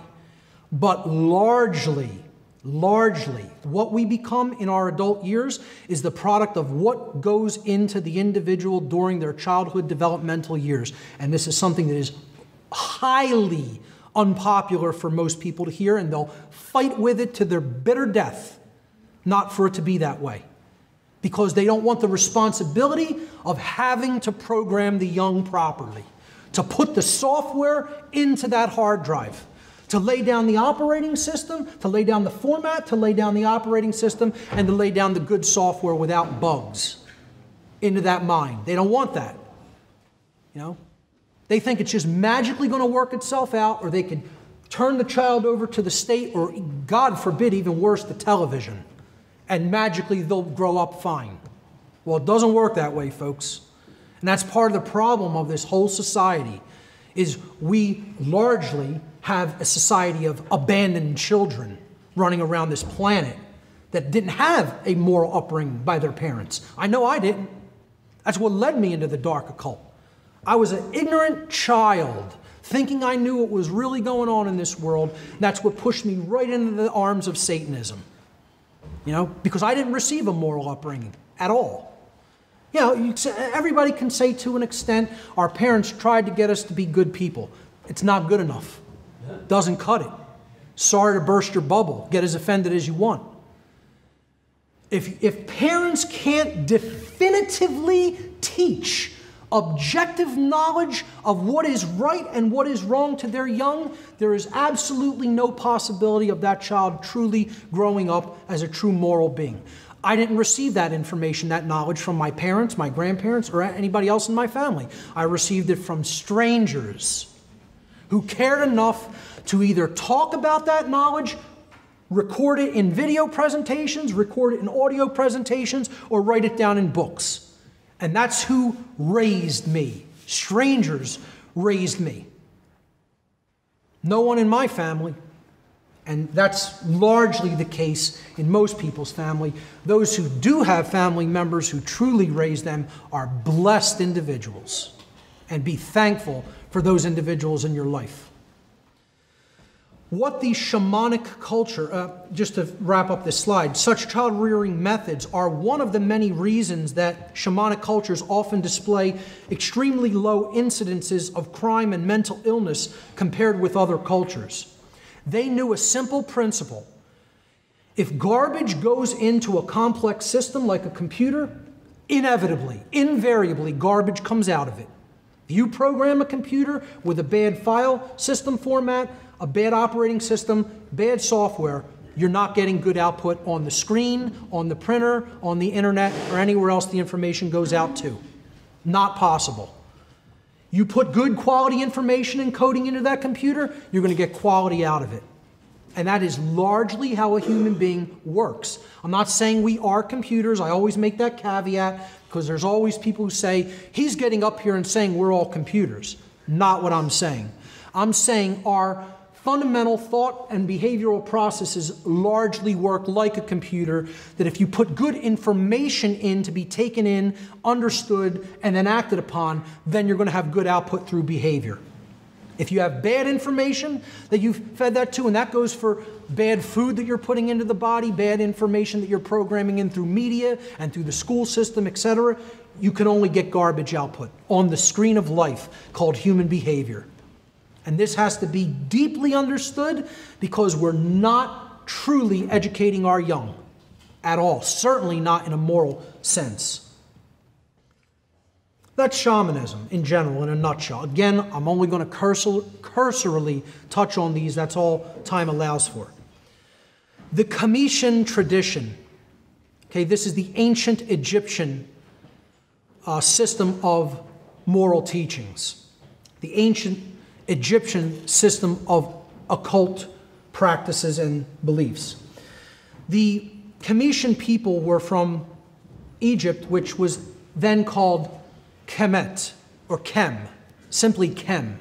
You could say it was Kemet, KMT is how it's transliterated into English. Kem or Kemet means the black land. The word black in Egyptian is Kem. So the original name for Egypt was Kemet. There it is in Egyptian hieroglyphs. Kemet is derived from the word Kem, again, a shortening of Kemet. And the word Kem means black or dark in ancient Egyptian. The term may have referred to the darkness of the soil of ancient Egypt caused by the mineral deposits left by the yearly overflow of the Nile River in the Nile Valley. The English word Egypt is derived from the Greek Aegyptos, which means, that was the Greek word for the ancient capital city of Egypt named Memphis. And that in turn, Aegyptos, which meant Memphis in Greek, the original name in Comitian or in ancient Egyptian for the city of Memphis was called Hutkapata by the ancient Comitians themselves. Hutkapata means the temple of the spirit of Ptah. Ptah is one of the highest creator gods in the Egyptian pantheon of gods and goddesses. He was considered a very important creator god. He was actually considered the first and greatest of the alchemists, those from Kem, the teachers from Kem, where the word alchemist and alchemy comes from. So Ptah was considered one of the original master teachers. He is often equivalated with Thoth, with Hermes Trismegistus in different occult traditions. Today, the word that modern Egyptians use for the nation of Egypt is Misr, which is derived from the Hebrew name for Egypt, Mizraim. Mizraim in Hebrew means a narrow place or narrow straits, probably referring to certain areas of the Nile River. But I would suggest that synchromystically, if for no other reason, this name, narrow straits, ultimately refers to the moral teachings of ancient Kem and the Comitian tradition, because they did teach a strict set of principles regarding natural or moral law. I'll get to that in a moment. I just want to look at some of their symbolism in the example of the Comitian Trinity. Just like Christianity, which derived its trinity from the ancient Comitian culture, the Comitians had a trinity of gods and goddesses, 2 gods and a goddess, to be exact. This was Osiris, Isis, and Horus. Osiris, depicted there in the middle with, atop the pillar, was the creator god of this trinity. He was the Father, God the Father, in other words. But what he symbolically represented in this allegorical symbolism of this trinity was the creative essence of the human being, which is the thought process, the mind. The thing that ultimately has to go to work first for anything to get created. Anything we want to create or put into manifestation has to ultimately work through the mental realm first. You want to build a computer, you want to build a podium, you want to build a home, any piece of technology, it has to exist first in the realm of mind. It has to be thought about archetypally, the need for it, its purpose. Then you have to go through the process of what you're going to do to make that happen and come into manifestation. All mental processes. So creation follows the mind, hence the mind, the thoughts, that's the father figure, the creator God. And that's what Osiris represented. Isis was the goddess figure in this trinity, depicted on the right. She was the divine mother, or in other words, the emotional aspects of the being, the spirit in which we do something, our spiritual essence, the sacred feminine essence. And then when those two things come together, our cares, our desires, our spirit, combined with our mental faculties of the mind, then what happens? We act in the world, and something is generated as a result. And this was Horus. He was the male child because he represented action, the masculine principle. And he was considered the savior figure, the one that was ultimately born to redeem the world through right action. Now, right action is what's ultimately going to redeem the world. And you can only take right action if you have right knowledge about the difference between right and wrong behavior. So he represented right action, that which we do with our body. It's a sacred masculine force. Very powerful if we understand the Trinity as such, that it is just different aspects of our own consciousness, thought, emotion, and action. Again, here's more Comitian allegorical symbolism through their statues. You see the god Osiris, the creator god, in the middle. And this is representative of the mind, specifically the brain physiology. You have the left brain set on Osiris's left-hand side. Whoever made this graphic, I didn't make the colors in the background, I just found this graphic like this. The person probably already had a very good understanding that this represented the brain because they actually depicted the frequencies that often represent the left and right brain. Red usually represents the left brain tendencies or capabilities, and blue is usually symbolic of the right brain, the intuitive and creative capacities. So if you put yourself as Osiris in this image on this statue, set the dark god of the dualistic light, the dualistic sun aspect, okay? He was the dark sun. He was the setting sun. That's why his name is Set. The word sunset comes from Set. Okay, so Horus was the rising sun, the solar disk that was coming up into power on the eastern horizon. And as such, he represents the positive aspects of light, or the nurturing aspects of light.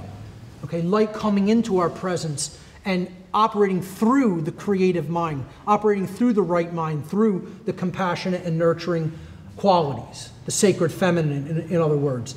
And Set kind of represents in this image logic and the left brain mental capacities without the balance of that sacred feminine force of truth and upright action that Horus represented.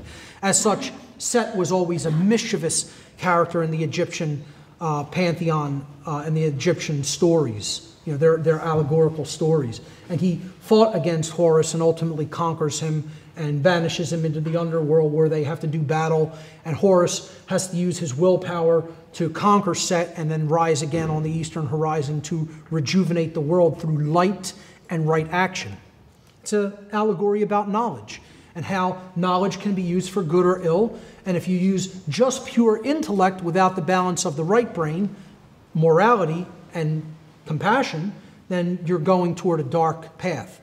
The Egyptians had no word for death, but in the Comitian tradition, during the direction that the setting sun was setting over the western horizon, they called, if you had passed on into the next realm, they called it westing. Moving to the west was their term for death. That's it. And again, that's the opposite direction of the rising sun. It's going into a place of darkness and a place of the unknown. And we'll look at that when we look at Freemasonic symbolism a little bit later. Another aspect of the Comitian tradition was the goddess Ma'at, perhaps one of the most powerful allegorical representations was Ma'at. There was no higher god or goddess than Ma'at because she represented natural law itself. She was the law. Okay? So the goddess Ma'at represented truth, law, and justice among the Comitian people. The purpose of coming into harmony with the teachings of Ma'at, this mother goddess figure, was to learn how to avoid self-inflicted chaos by learning the laws of morality, and thus not generating chaos for yourself by choosing wrong action. And the society would thus not generate social chaos by choosing wrong action in the aggregate as a whole culture. They would definitively, objectively know the difference between right and wrong behavior as a whole, and therefore they would embrace Ma'at and not go into a state of self-inflicted chaos. The Comitians taught what is known as the negative confessions of Ma'at. I call these apophatic confessions, coming from the Greek term apophasis, which means to say that which something is not. To say that which something definitively is not and has nothing to do with and is nothing like. That's the process of apophasis. You're going to say, well, if I want to describe right action, what do I want to really convey about it? I want to say it is the opposite of action that is employed toward a harmful end. It does not create harm to another being when I take that action. That's an apophatic definition of what a right is. Okay? So there was a whole laundry list of apophatic confessions, or in other words, things that you had to say in the afterlife realm to this goddess when you went into the realm of judgment upon dying, that you did not do. She didn't want to know what your works were. She wanted to know what your works were not. So she wanted to look at, here's all the harmful things you could do in a life. I won't read them all. It's a whole, huge, again, list of things. But she wanted to know, did you not engage in these things? And if you did not engage in these things, then I can say you truly were a good being. You truly understood the difference between right and wrong because you didn't do any of these wrong behaviors. Okay, this is what people want to make constant justifications for, and say, oh, we don't need to know the real definitive difference between right and wrong. We could just listen to somebody else or, do what they're telling us to do and take it on faith. To really know natural law is to know what actions we do not have a right to do because taking them is harming another being or their property, their rightful property. So what I would say in my analysis of Comitian philosophy, particularly when it came to their apophatic sense of morality, is this was the real narrow straits that we're talking about. It was a very narrow pathway that they defined morality to be. And in the story, in the allegorical story of the afterlife, when you went into the hall or chamber of Ma'at, the god Anubis would take the initiate or the dead being's heart, and they would weigh it on Ma'at's scale. And this represented, did they have a light heart? Did they truly understand the difference between right and wrong? Did they try to live that way all the time? Did they not make excuses and justifications? And she would put this feather depicted in her headband there, a blue feather on the other end of the scale. And if the heart outweighed the feather, that meant that the person really did not have a true understanding of morality, and their soul would kind of be recycled and have to go back and learn more spiritual lessons in another life. And if it did weigh either the same or, not outweigh the feather, then the allegorical story was that the being had become a being of light through their knowledge of the difference between right and wrong. And allegorically, the Comitians taught that then that being would be able to go to a different star system or actually become a star and shine their light to other civilizations. A very beautiful symbolic allegory dealing with morality, specifically an apophatic variant of moral teachings. One other piece of symbolism that I used as the cover image for this seminar was the Great Sphinx of Egypt. who I call the guardian of the mysteries, and many other occultists have referred to as the guardian of the mysteries. Again, some people think that this was originally the image of the original alchemist Ptah, possibly having changed over the years, the visage possibly being weathered away by different natural forces, particularly water.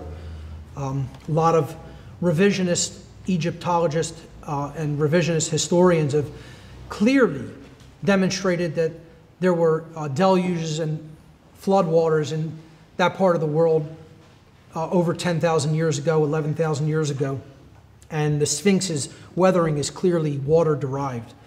But it looks like the face has been redone on the Sphinx to represent a modern zodiacal reference of Leo combined with Virgo, the feminine visage of this great Sphinx.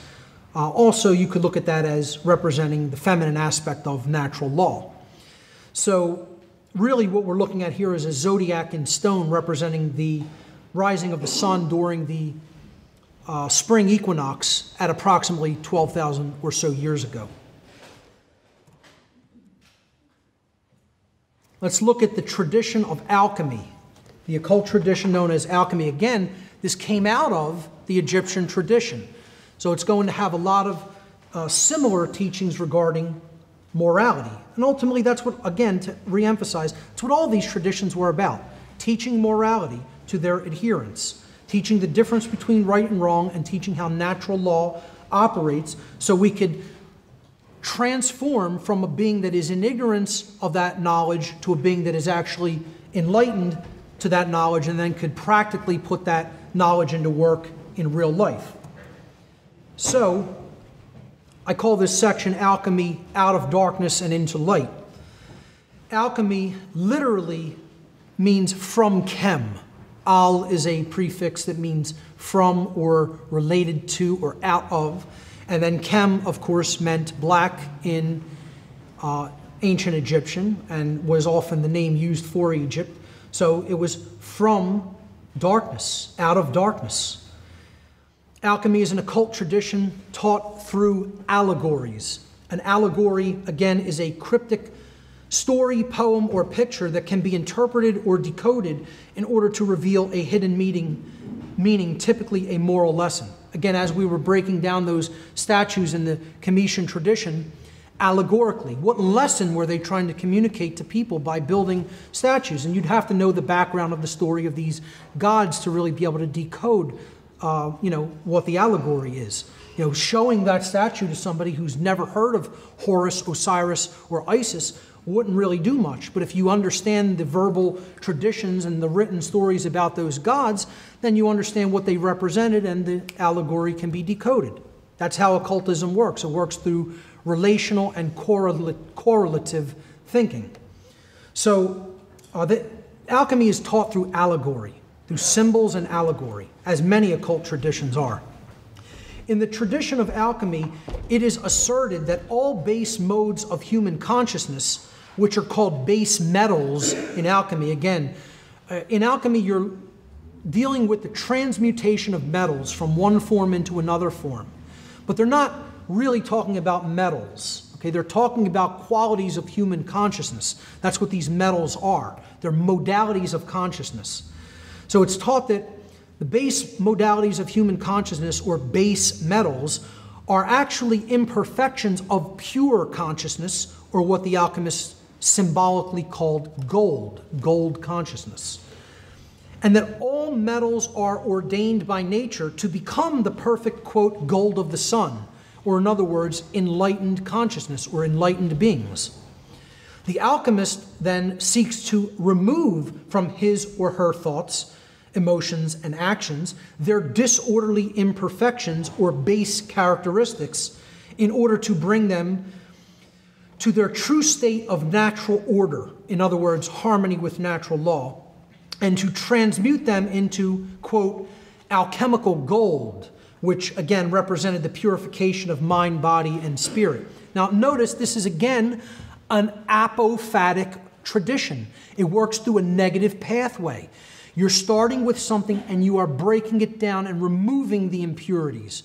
You're not adding something to it, you're taking away something that is already there. And this is representative of we are polluted with so much bad information, with bad programming, with beliefs that don't serve who we really are, with beliefs that don't give us an accurate understanding about how nature and the laws of consciousness work. So we need to get rid of those impurities, to take them away from ourselves, to break them down and to decalcify that which has become rigid and hardened. And it's like ossified like bone. And that's what the hardened ego is like. And it's to break that down and to carry it away, to dissolve it and remove those impurities. Some of the symbols in the symbolic tradition of allegory, very simple, basic, rudimentary ones. There's so many of them, you can get lost in them all. But there were elemental forces that the alchemists wanted to convey information about and basically define. And they had a symbol for them, and then they interpreted that allegorically. And here's some basic ones. The symbol of earth, an inverted equilateral triangle with a line going through about the 2/3 point if you take the measure from the base to the apex. The symbol of earth represented inherent characteristics of the being, their talents and resources that they may have developed or that they had a proclivity to or an inclination toward. Perhaps something that was inherent, that they maybe came in with a tendency for. So air represented the intellect, and that is the pure intellect, meaning the left brain modality, our ability to compute, our ability to define things logically, our ability to break things down, analyze, etc. Water, the inverted triangle, represented emotion, intuition, and creativity. Again, that sacred feminine essence, dealing with largely emotion and the sacred feminine qualities. And then fire, an upward pointing triangle. Again, we've seen that inverted triangle in water representing the chalice, called the chalice in many older symbolic traditions. And the element of fire in alchemy was the upright pointing triangle, which represented the blade, or again, a rudimentary masculine phallic symbol representing action, willpower, and courage. Okay, the actual ability to create change within oneself and to go out and create change in the world. Then there was a fifth element. So you have earth, air, water, and fire, and then you had the quintessence, meaning the fifth essence. The fifth element was spirit, represented by a solar wheel with 8 spokes, a circle and then an eight-spoked cross in the middle of it. This represented the divine spark or the divine essence within all of us. You know, the essence of the source or the creator, the underlying intelligence in nature, which is ultimately present in everything within nature, including us. Alchemists speak of something called prima materia, or starting matter. Starting substance is what prima materia was. Again, the starting substance is the human being that needs to be purified, that needs the impurities removed from them so that they can come to a more clear and accurate and de-occulted understanding of the laws of nature. The starting substance, or prima materia, is used at the inception of the alchemical work, the beginning. Silver is considered to be one of the starting substances. There are others, but silver is one of the main sources of prima materia in alchemy. The alchemical symbol for silver is the moon, or is associated with the moon. Because silver represented, in alchemy, the feminine aspects of the human psyche, including the attributes of intuition, inner wisdom, compassion, open-mindedness, and contemplation. And that's what you need to begin. You need that sense of open-mindedness, of desire, of willing to learn, willing to open yourself up and receive. Okay, the truth is always out there, but we have to be open to receive it. That's a feminine quality. It's absolutely essential and central to the tradition of Kabbalah, which we're going to talk about momentarily, which means reception. So alchemists also referred to an all-important agent which is necessary for the transmutation of, quote, base metals into, quote, gold, or in other words, base modes of consciousness into higher forms of consciousness. This agent has been referred to as the elixir of life, the philosophical powder, and the quintessence. But by far, the most well-known name for this agent of transformation was the philosopher's stone. The philosopher's stone represented man himself at the beginning of the process of self-mastery. It also represented the universal spark, the divine spark or divine essence, which is present in everything that has been created, and thus also in the alchemist himself. The great work of alchemical transmutation is accomplished in 3 phases, which I'm going to cover briefly here. These 3 phases of transformation in alchemy are all explained allegorically. The first phase was called nigredo. Nigredo means blackening in Latin. This is a state of putrefaction, of breaking something down, corruption, dissolution, individuation, descent into matter, descent into the undifferentiated and into chaos. It represents the soul's descent into the material plane and the suffering experienced in the physical world. Alchemists often represented the soul at this stage as the element of salt, because salt is crystallized, it's hardened, it's fixed, just like an ego that is resistant to change. And I would suggest this is the state the world is in. We are in the state of nigredo, of blackening, of corruption, of putrefaction. And believe me, the vast majority of the people on this world are the salt. And I don't mean salt of the earth in the good way.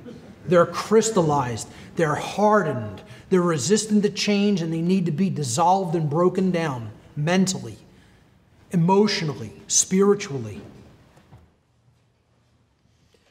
The second phase of alchemical transformation is albedo, which means whitening. Albedo represents the process of spiritual purification, the burning out of impurities from the salt or hardened ego.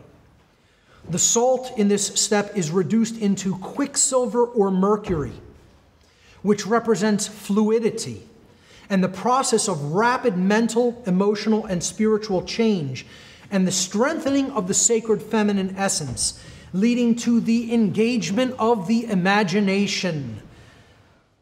The only substance, the only essence from which the elixir of life or the awakened or enlightened mind can then be made. This is why the dark occult want to stamp out the human imagination, because they don't want the process of transformation to happen in our species. You know, this step is about when people start to learn the truth and are accepting of it. They have the mindset of openness and reception. Again, the date today is no accident. Highly synchromistic. 10-4. Reception. I got it. I get it. I've heard it. 10-4. Okay? No accident. No such thing. As soon as Art suggested the date, I said, I love it. It's all about reception, you know? So this step is the awakening process, the awakening step. It's when we recognize the world isn't what we thought it was, and we start developing a desire for more than the base things in life. We start developing a desire to know the truth, the desire to reach higher realms of consciousness, the desire to better ourselves and be better than we were the day before. when we're going to start working upon ourselves by taking in the truth and letting go of beliefs and letting go of impurities in our thought processes and bringing our consciousness into alignment with truth and with morality. That's this step of the process: whitening, purification, the burning out of impurities. It's a beautiful allegory if it's properly understood. The third and final phase of the alchemical, quote, great work is rubedo. Rubedo means reddening, the transmutation into gold or sulfur, alchemical substances, gold or sulfur. And they represented purified and enlightened consciousness. The elemental fire of the philosopher's stone. Again, that's why it was symbolized by a red elixir. Often the philosopher's stone was depicted as a red stone itself. And that represented the unification of man, which was the limited being, with the divine will, often represented by a red color as well, the unlimited. So it's a paradox in terms. It's the microcosm joining with the macrocosm. It's man as the limited being in the physical domain having a spiritual learning experience here in the physical world, coming into union with the divine spark or essence, the unlimited force inherent in nature. That's alchemy in a nutshell. Very simple explanation of the allegorical tradition. Again, this is rudimentary work meant to whet the appetite of the student. Let's briefly look at the Hermetic tradition.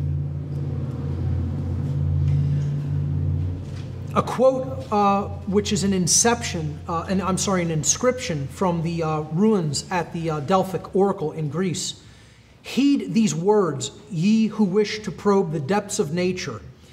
If you do not find within yourself that which you seek, neither will you find it outside of yourself. If you ignore the wonders of your own house, how do you expect to find other wonders? In you is hidden the treasure of treasures. Know thyself, and you will know the universe and the gods. Again, it's an understanding that if you really deeply explore either of the realms of the occult, the microcosmic realm or the macrocosmic realm, they are reflections of each other. This is the correspondence principle at work. To know the self is to know the universe. To know the universe is to know the self. It's to understand the dynamic interplay between free will and natural law, a theme that comes up over and over and over again in occult traditions and teachings. And again, the Hermetic tradition was also a growing out of, a continuation of the Cometian tradition that was practiced in, again, later Egypt and then was passed into Greece. I'm going to read some Hermetic philosophy from a book known as the Kybalion. I know a lot of people debate that pronunciation and like to call it the Kybalion, but I see that as far too modern Anglicized, and I like to pronounce it how it probably would have been pronounced in the ancient Greek language, in which there was no short Y sounds. It would have been a long I sound, Kybalion, and every syllable would have been pronounced. Again, people can debate that. It's kind of a splitting of hairs, but I prefer what would have been closer to the ancient pronunciation. The Kybalion states, there is no portion of the occult teachings possessed by the world which have been so closely guarded as the fragments of the Hermetic teachings which have come down to us over the tens of centuries which have elapsed since the lifetime of its great founder, Hermes Trismegistus, the, quote, scribe of the gods, again, Thoth in the Egyptian tradition, Hermes in the Greek tradition. In the Hermetic tradition, he was known as Hermes Trismegistus, the thrice great one. Trismegistus means great 3 times over, or thrice great. He was great in his thoughts, in his emotions, and in his actions. aspects of his consciousness were unified. You know, some people look at, he was the original alchemist in the Cometian tradition, the creator god Ptah. Okay? So, Hermes Trismegistus, the quote, scribe of the gods, who dwelt in old Egypt in the days when the present race of men was in its infancy. And I would agree with that. Hermes was and is the great central sun of occultism, whose rays have served to illumine the countless teachings which have been promulgated since his time. All the fundamental and basic teachings embedded in the esoteric teachings of every race may be traced back to Hermes Trismegistus. Even the most ancient teachings of India, he's referring to the Vedas here, undoubtedly have their roots in the ancient Hermetic teachings. So the person who wrote the Kybalion, or the group of people who wrote the Kybalion, are stating that it is their belief that the Hermetic teachings are the roots of modern occultism.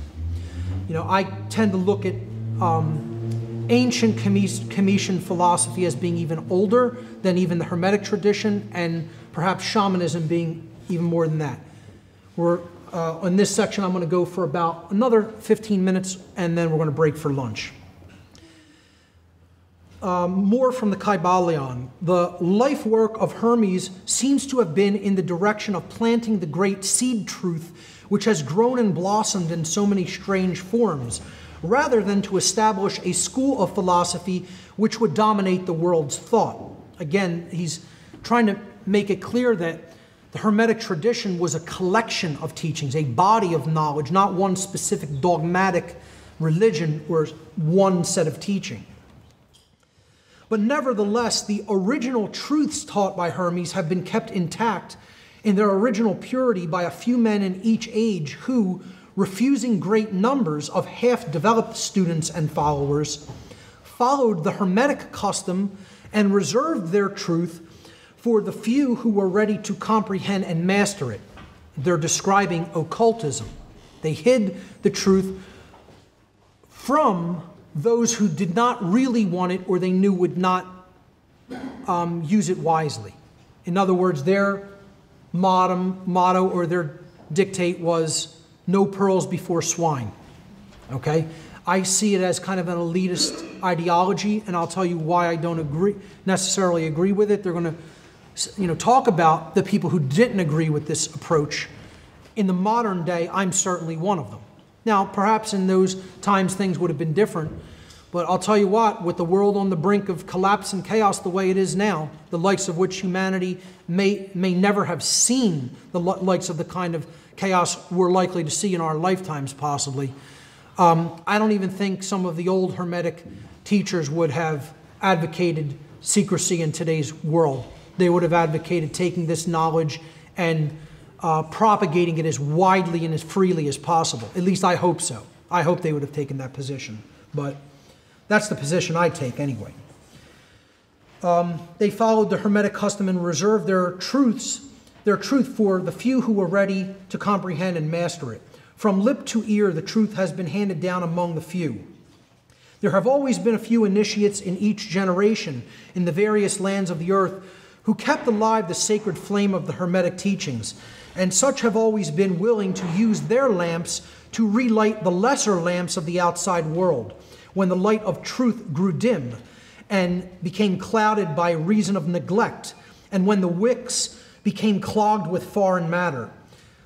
There were always a few to tend faithfully to the altar of truth, upon which was kept alight the perpetual lamp of wisdom.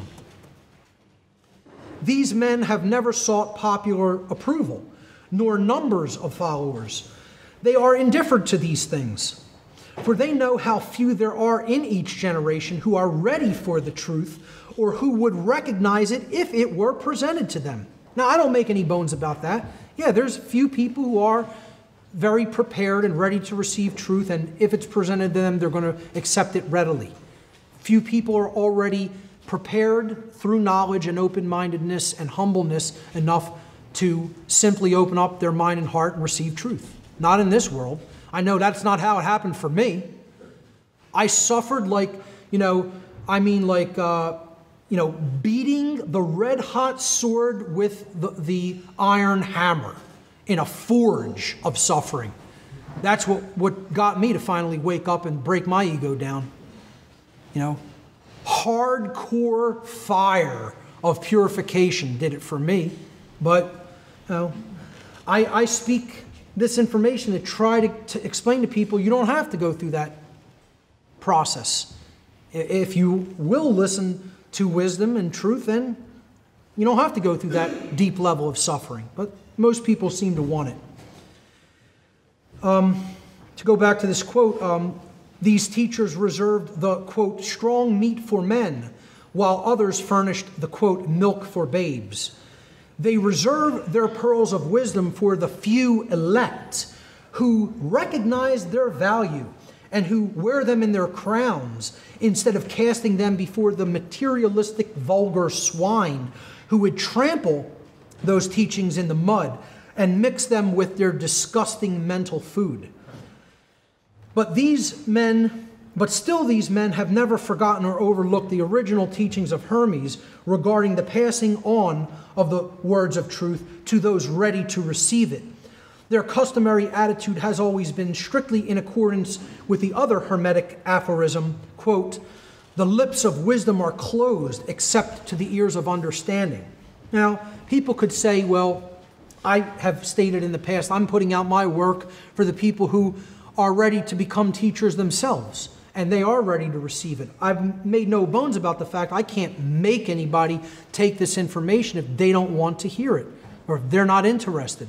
If that desire, you know, that I symbolically represent by this orange color throughout this presentation, that sacred desire force that operates to take the person up out of the base instincts and just living, you know, for this see the world, you know, what you see is what you get type thing, never penetrating the surface, never looking any deeper, never going into the deeper realms of the human subconscious and the human mind, then I can't make them look at that. You know, there's no way to make somebody do that work because that's internal work that has to be done upon themselves. I can only act as an assistant to that process of transformation through providing some information and some support. But I don't agree with this elitist attitude of don't put the information out there because these people don't want to hear it, which seems to be the spirit in which this is said. Okay, I take the approach again of egalitarian aspect or egalitarian mentality on two fronts. One, when it comes to all of our natural rights, we are equal under that law, under that natural law. And two, I believe in egalitarianism when it comes to information being presented, information which we need, vital information which we need to make truly informed decisions in life. That information should be provided freely and openly. So I don't agree with this Hermetist's attitude of don't cast pearls before swine. I'm going to speak information to everybody. Who's ready to take it will take it, and that will be their karmic choice and consequence. And who ignores it will do so at their own peril. There are those who have criticized this attitude of the Hermetists and who have claimed that they did not manifest the proper spirit in their policy of seclusion and reticence, and I would be one of those, and still am. Regardless of the statement that comes after it, I still say I criticize that attitude and spirit. But a moment's glance back over the pages of history will show the wisdom of the, quote, masters who knew the folly of attempting to teach the world that which it was neither ready or willing to receive. I don't think we have a choice now, folks. We're on the precipice of ruin, and it needs to be taught now regardless of who wants to hear it or receive it. At least all we could do is put it out there. Again, it's someone else's karma, it's humanity's karma, whether they will receive it or not. The Hermetists have never sought to be martyrs and have instead sat silently aside with a pitying smile on their closed lips while the, quote, heathen raged noisily about them in their customary amusement of putting to death and torture the honest but misguided enthusiast who imagined that they could force upon a race of barbarians the truth capable of being understood only by the elect who had advanced along the path. Okay, I think you can hear the kind of elitist attitude or spirit embedded in this, but I do also understand what they're saying. At certain times in history, you would have been tortured for presenting some of these truths about the reality of our world. And so then some Hermeticists took this approach of just keep your mouth closed and let the people who don't want to receive this suffer. Again, I personally do criticize that attitude, particularly in the world today. Maybe if more people would have stepped up, taught this to more people, and they would have gained the courage to teach it to a wider audience, we wouldn't have gone down the path we did as a species, namely into slavery. Another big aspect of the Hermetic principles, again taught in this great little book, the Kybalion, which I highly recommend everybody to read, about the Hermetic philosophy of ancient Egypt and Greece. What time do we have? How much time do we have? 7 minutes. About 7 minutes? Okay, thank you.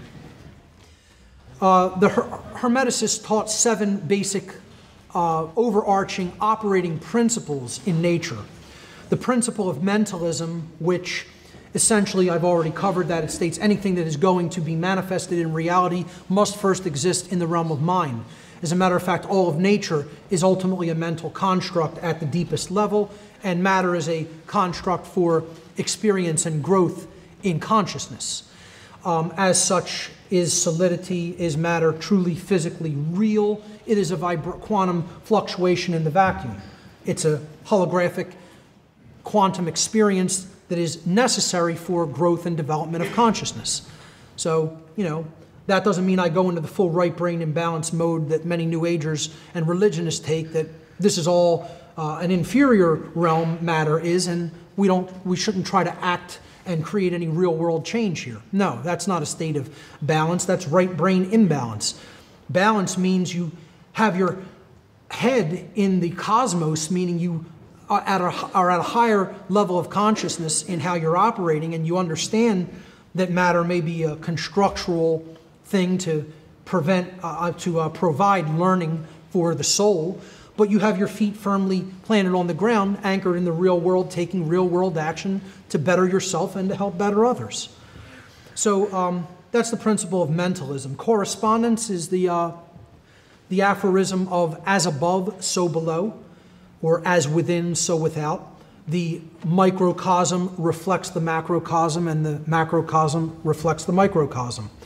That which we do at an individual scale will become our aggregate quality of behavior at a larger scale and will become our macroscopic experience. That's the law of correspondence. The law of vibration, again, at a very low undifferentiated level, everything is simply a fluctuation or a vibration, vibratory energy existing in the vacuum, and nothing is truly at rest. Everything ultimately is in a state of vibration. There is no such thing as the cessation of motion or the cessation of vibration or sound. The principle of polarity, everything has poles to it, everything has opposites, everything has a kind of a spectrum of extremes, a spectrum of polarities that result in two opposite extremes, ultimately operating through the same thing, through the same medium, but seeming to have different extremes in their polarities. The principle of rhythm, everything moves in cycles and has a rhythm to it, has an up and down quality, an ebb and flow quality through time. The principle of cause and effect essentially is almost equivalent with natural law principles. That which we cause and put out into effect in the universe is then demonstrated back to us by the universe like a mirror. Okay, so we reap what we sow. That which we put out into the universe, we receive back from the universe. There is no effects that manifest without causal factors that precede them. And finally, the principle of gender, which states that there is a masculine and feminine quality, a blending between those two polarities in everything in nature. These principles operate in everything in the natural world, and they are always operating. As such, they were called the Hermetic principles, and the word hermetic comes down to us in modern English through the word hermetically sealed. It means that it's fixed, it's operating inherently in nature, and nothing we do is going to change those principles at work in nature. All we can do is align our consciousness to them by understanding that they do exist, that they are operating in nature, and then we can learn to live in harmony with them and not create self-inflicted suffering, just like the physical laws of dynamics. They are fixed, they are set in stone. While you are on Earth, you are operating in a 1G gravitational field. If you step off of a large building, gravity will have an effect upon the mass of your body and you will go splat. That's a fixed law, and all you can really do is understand it. It doesn't matter if you like it or not, but you can understand it and therefore align your behavior not to do such a stupid thing by walking off a building in a 1G field, okay? So the laws of nature expressed by the Hermetic tradition are set in stone and hermetically sealed, and this tradition does a really good job of explaining the underlying principles of natural law.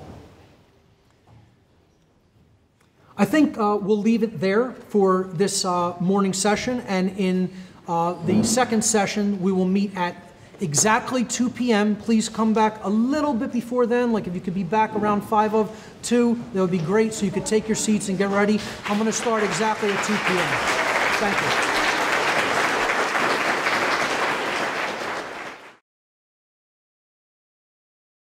You know, this is a very limited perception of what the occult is, and it's often a wildly off perception of what it is and what it contains. The occult is so much more than that, and it's so much more significant than practices like this, which I would consider mystical practices. And I'm going to talk about mystical practices versus actual occultism, the study of the occult information. All right? So the first thing, before we get into a working definition or a practical definition of occult information or occultism, let's look at the word occult itself. For people who are familiar with my work, this is nothing new. The word occult is derived from the Latin adjective occultus. Occultus in Latin means hidden from sight, not easily seen. The word occultus in Latin, the adjective in Latin, comes from the Latin verb occultare. Occultare means to hide, to conceal, or to keep secret. And both of those words in Latin are in turn derived from the Latin noun oculus. Oculus means eye. So ultimately, occult information is that which is related to vision, to what one is capable of seeing or not capable of seeing. It is hidden information. It is information that is veiled. It is information that is not readily seen by most people. Okay, like an iceberg floating in icy waters. You know, the biggest part of the iceberg is often below the surface. You have to penetrate the surface to get at the bulk of the material. And that's the same with occultism. You know, the truth is hidden from view. It's veiled from sight. And you have to penetrate into the depths. You know, you can't just wade in the shallow waters to get this information and to understand it deeply. You have to go into the deep waters to understand it. And that involves going deeply into the self, you know, because that's what ultimately the occult is about. The occult is knowledge. Okay, let's get that straight from Jump Street, okay? We're talking about knowledge here, hidden information. And it's knowledge that is held very tightly by a few people on Earth. It's not widely known. Okay? It's structured knowledge in many cases by different traditions. Okay? It is hierarchically organized in many different traditions. It is compartmentalized by some who want the people who are adherents of this information at lower levels, you know, they don't want them to understand the entire tapestry for many different reasons. Okay, so compartmentalization and hierarchy play a role in different occult organizations. When it comes to the structuring of this information, you have to look at it like that hierarchical and compartmentalized pyramid structure pictured there. You know, the bottom levels represent the people who have the least amount of knowledge, and the least amount of knowledge about how all of that information fits together in a tapestry. As you go higher up in the, you know, hierarchical structure, there's fewer and fewer people, but the knowledge becomes concentrated. It operates at a higher level, and they see how it's all connected together. And those people want to keep their position in that structure Because again, a differential in knowledge is a differential in power. If you keep people ignorant of what you know and how it all fits together and how it all interoperates and correlates, factors for what real awakening means was knowing about the occult and understanding that there are both light and dark aspects to it. When I really thought about all the factors that constituted awakening, and I structured that into a presentation, this was my very, very, very first factor, okay, after I looked at all 20. Because I realized that the thing that people who I consider unconscious or asleep do share in common, almost universally, is that those individuals know nothing about the occult at all. Zero. Zero. You know, the people that I consider not awake, the people that I consider still being manipulated, still operating at a largely unconscious level, all of them share that same factor in common. They don't know about the occult at all. Whether they be people who think it's just a political problem that can be solved by voting or just electing the right person into office, whether it's people who think it's just a financial problem and we just have to reel in the big banks and the Federal Reserve, you know, whether, you name the factor that they blame externally on the conditions that are present for humanity. They leave consciousness at the door. They don't talk about that as an issue. And again, universally, they have no knowledge of the occult. So that's kind of who I really am directing this presentation toward here today, is the people who don't have a frame of reference based in knowledge about what the occult is and the knowledge that it contains, which is what we're going to be talking about here today. So my first section is called, What is the Occult? I'll actually be presenting this information in three basic, is it three? It's four basic components. It's four basic sections to this seminar. The first is, what is the occult? It's a general overview of occultism and what it is, the knowledge that it contains.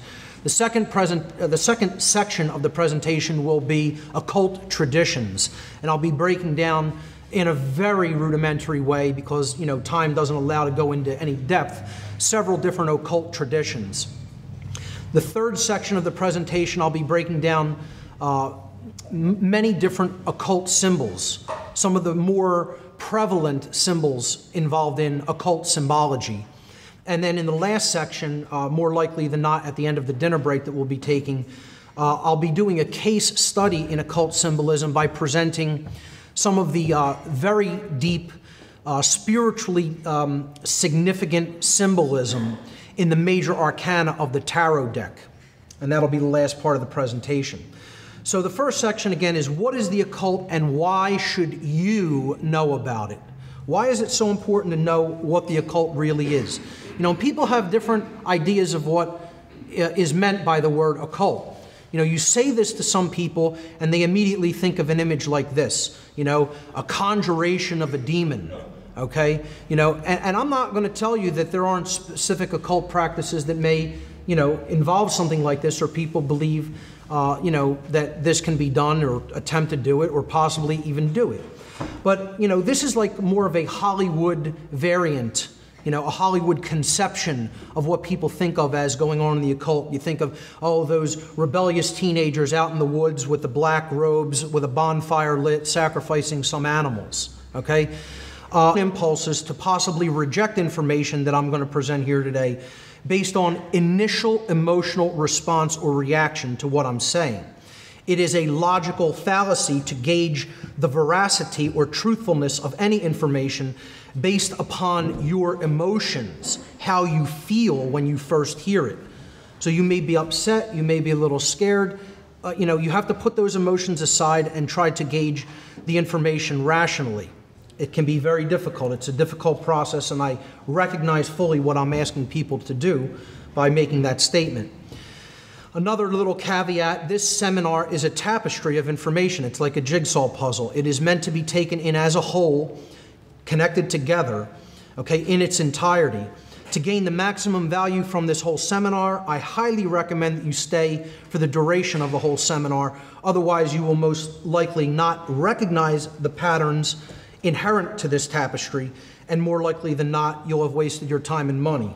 And I don't want to see that happen with anyone. I want you to take full value away for taking the time to be here today. The scope of the information that I'm presenting here today is so enormous that it could not possibly be conveyed in a time frame measured in multiple years. Probably it couldn't be conveyed in a time frame measured in multiple lifetimes.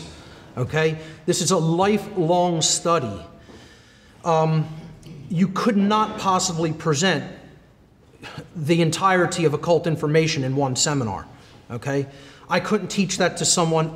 You couldn't make the claim I have the entirety of that information. Okay? Again, this is a lifelong study. It's a journey over one's lifetime. And I want people to fully recognize that this material is introductory and rudimentary. You know, I'm not here to speak to lifelong occultists who are going super deep into occult information. I'm here to whet the appetite of beginners, to try to kind of spark them on their own personal journey of discovery regarding this information. You know, and please recognize I'm also putting this information out there online to people. It's not just for those in the room. It's for people who may be 100% completely new to it who are watching the seminar online. So that's really all the caveats I want to talk about before we get started. Now, my last presentation was called Streetwise Spirituality. What does it truly mean to be awake? I gave this back in May in St. Louis, Missouri. And it's about a 7-8 hour presentation, something like that. And in it, I presented a framework of 20 factors of what it means to really be awake. And they're all listed here. These were the main points of this seminar.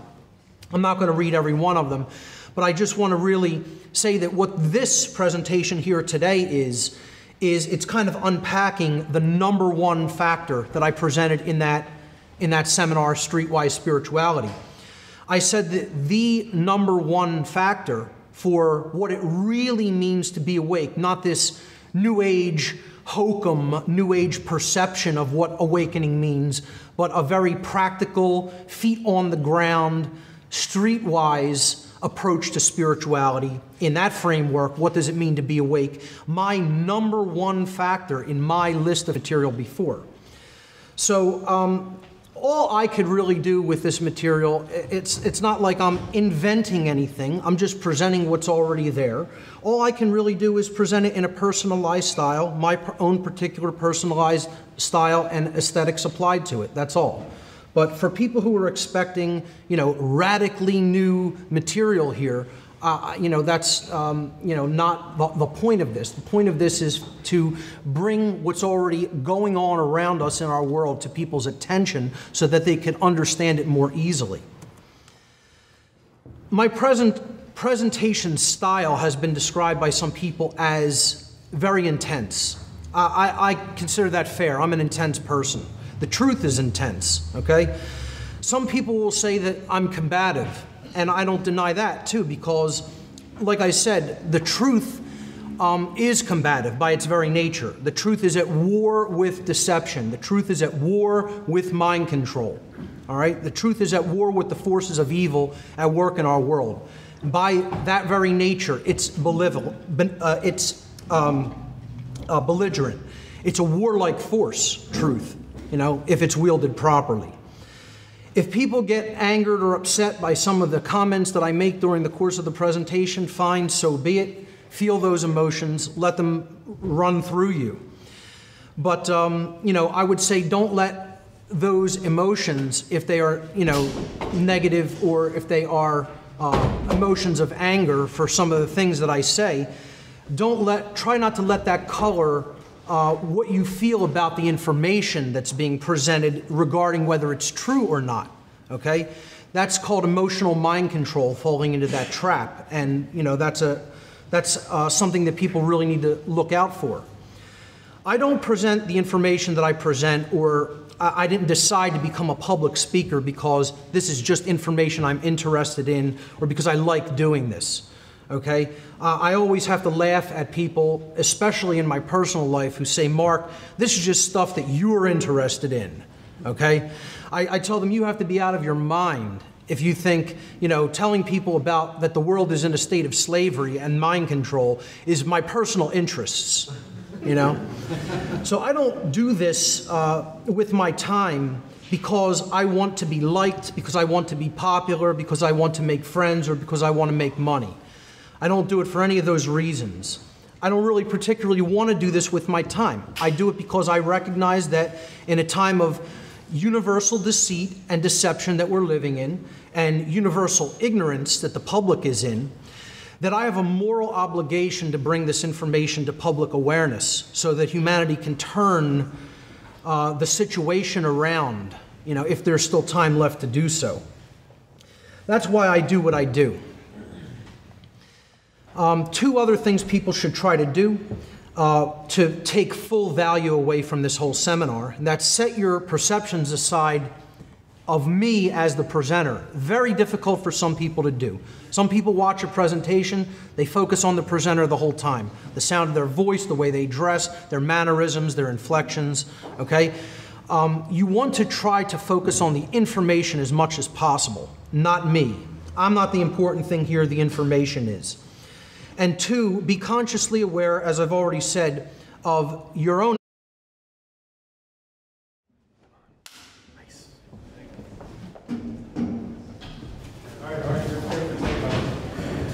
Okay, ladies and gentlemen, thanks a lot. Please, if you could sit down and be as quiet as you can, that'll help our audio situation tremendously.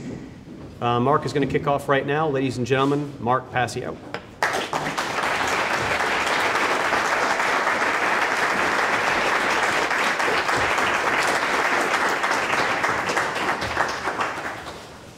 I want to thank everyone personally for taking the time to be here today. I want to thank Art for doing such a great job setting up the venue. I want to thank his brother Chris for helping out as well. I want to thank Barb for helping out with the table in the back. We have some merchandise back there if you're interested during the day. And I want to thank Richard Grove and his whole team for coming out and filming the presentation today. I just want to go through a little bit of housekeeping before I get started and let people know about the format. I'll be speaking until 1 o'clock, and then we'll take a 1-hour lunch break from 1 to 2. There'll be a second session from 2 to 5 p.m., and then at 5 p.m. we'll be taking a second break, a dinner break from 5 to 6, and then we'll have a third session from 6 to about 8, which will hopefully include a question and answer session. Hopefully, if I stay on time with what I want to cover today. My seminar for today is called Demystifying the Occult. And what I really want to do here today is bring occult terminology, occult traditions, and occult symbology into practical application for people and help them understand what these sciences really are and how they're being used today in the world all around them. So before we begin, as I often do with many of my lectures, I want to give a few caveats or things that you should kind of look out for. The first thing here today, and I get this a lot with people who are new to my work. Let me just, before I even start this, ask how many people are completely new to my work here today by a show of hands? Okay, just a couple. Okay, so not many who are completely new. How many would you say are relatively new? You haven't looked at a lot of my material, but you've seen maybe a few YouTube videos. Okay, a decent bit. How many people would say that they're very familiar with my work to the point of having watched most of my videos or gone through most of my podcasts, if not all of them, by a show of hands? Great, so we have a lot of veterans with my material here today, so to speak. That's good. Well, there's this old saying in ancient philosophy and in occultism in general. It goes, there is nothing new under the sun. A lot of people don't know what this really means, It means that the truth has always been here, is always going to be here. It always has been here around us, whether we've noticed it or not. And what I'm presenting here today is nothing new. It's not any revolutionary, groundbreaking material. What it is it's pattern recognition. It's looking at information and presenting it in a tapestry so that it can be readily understood by people, okay, who have not been familiar with this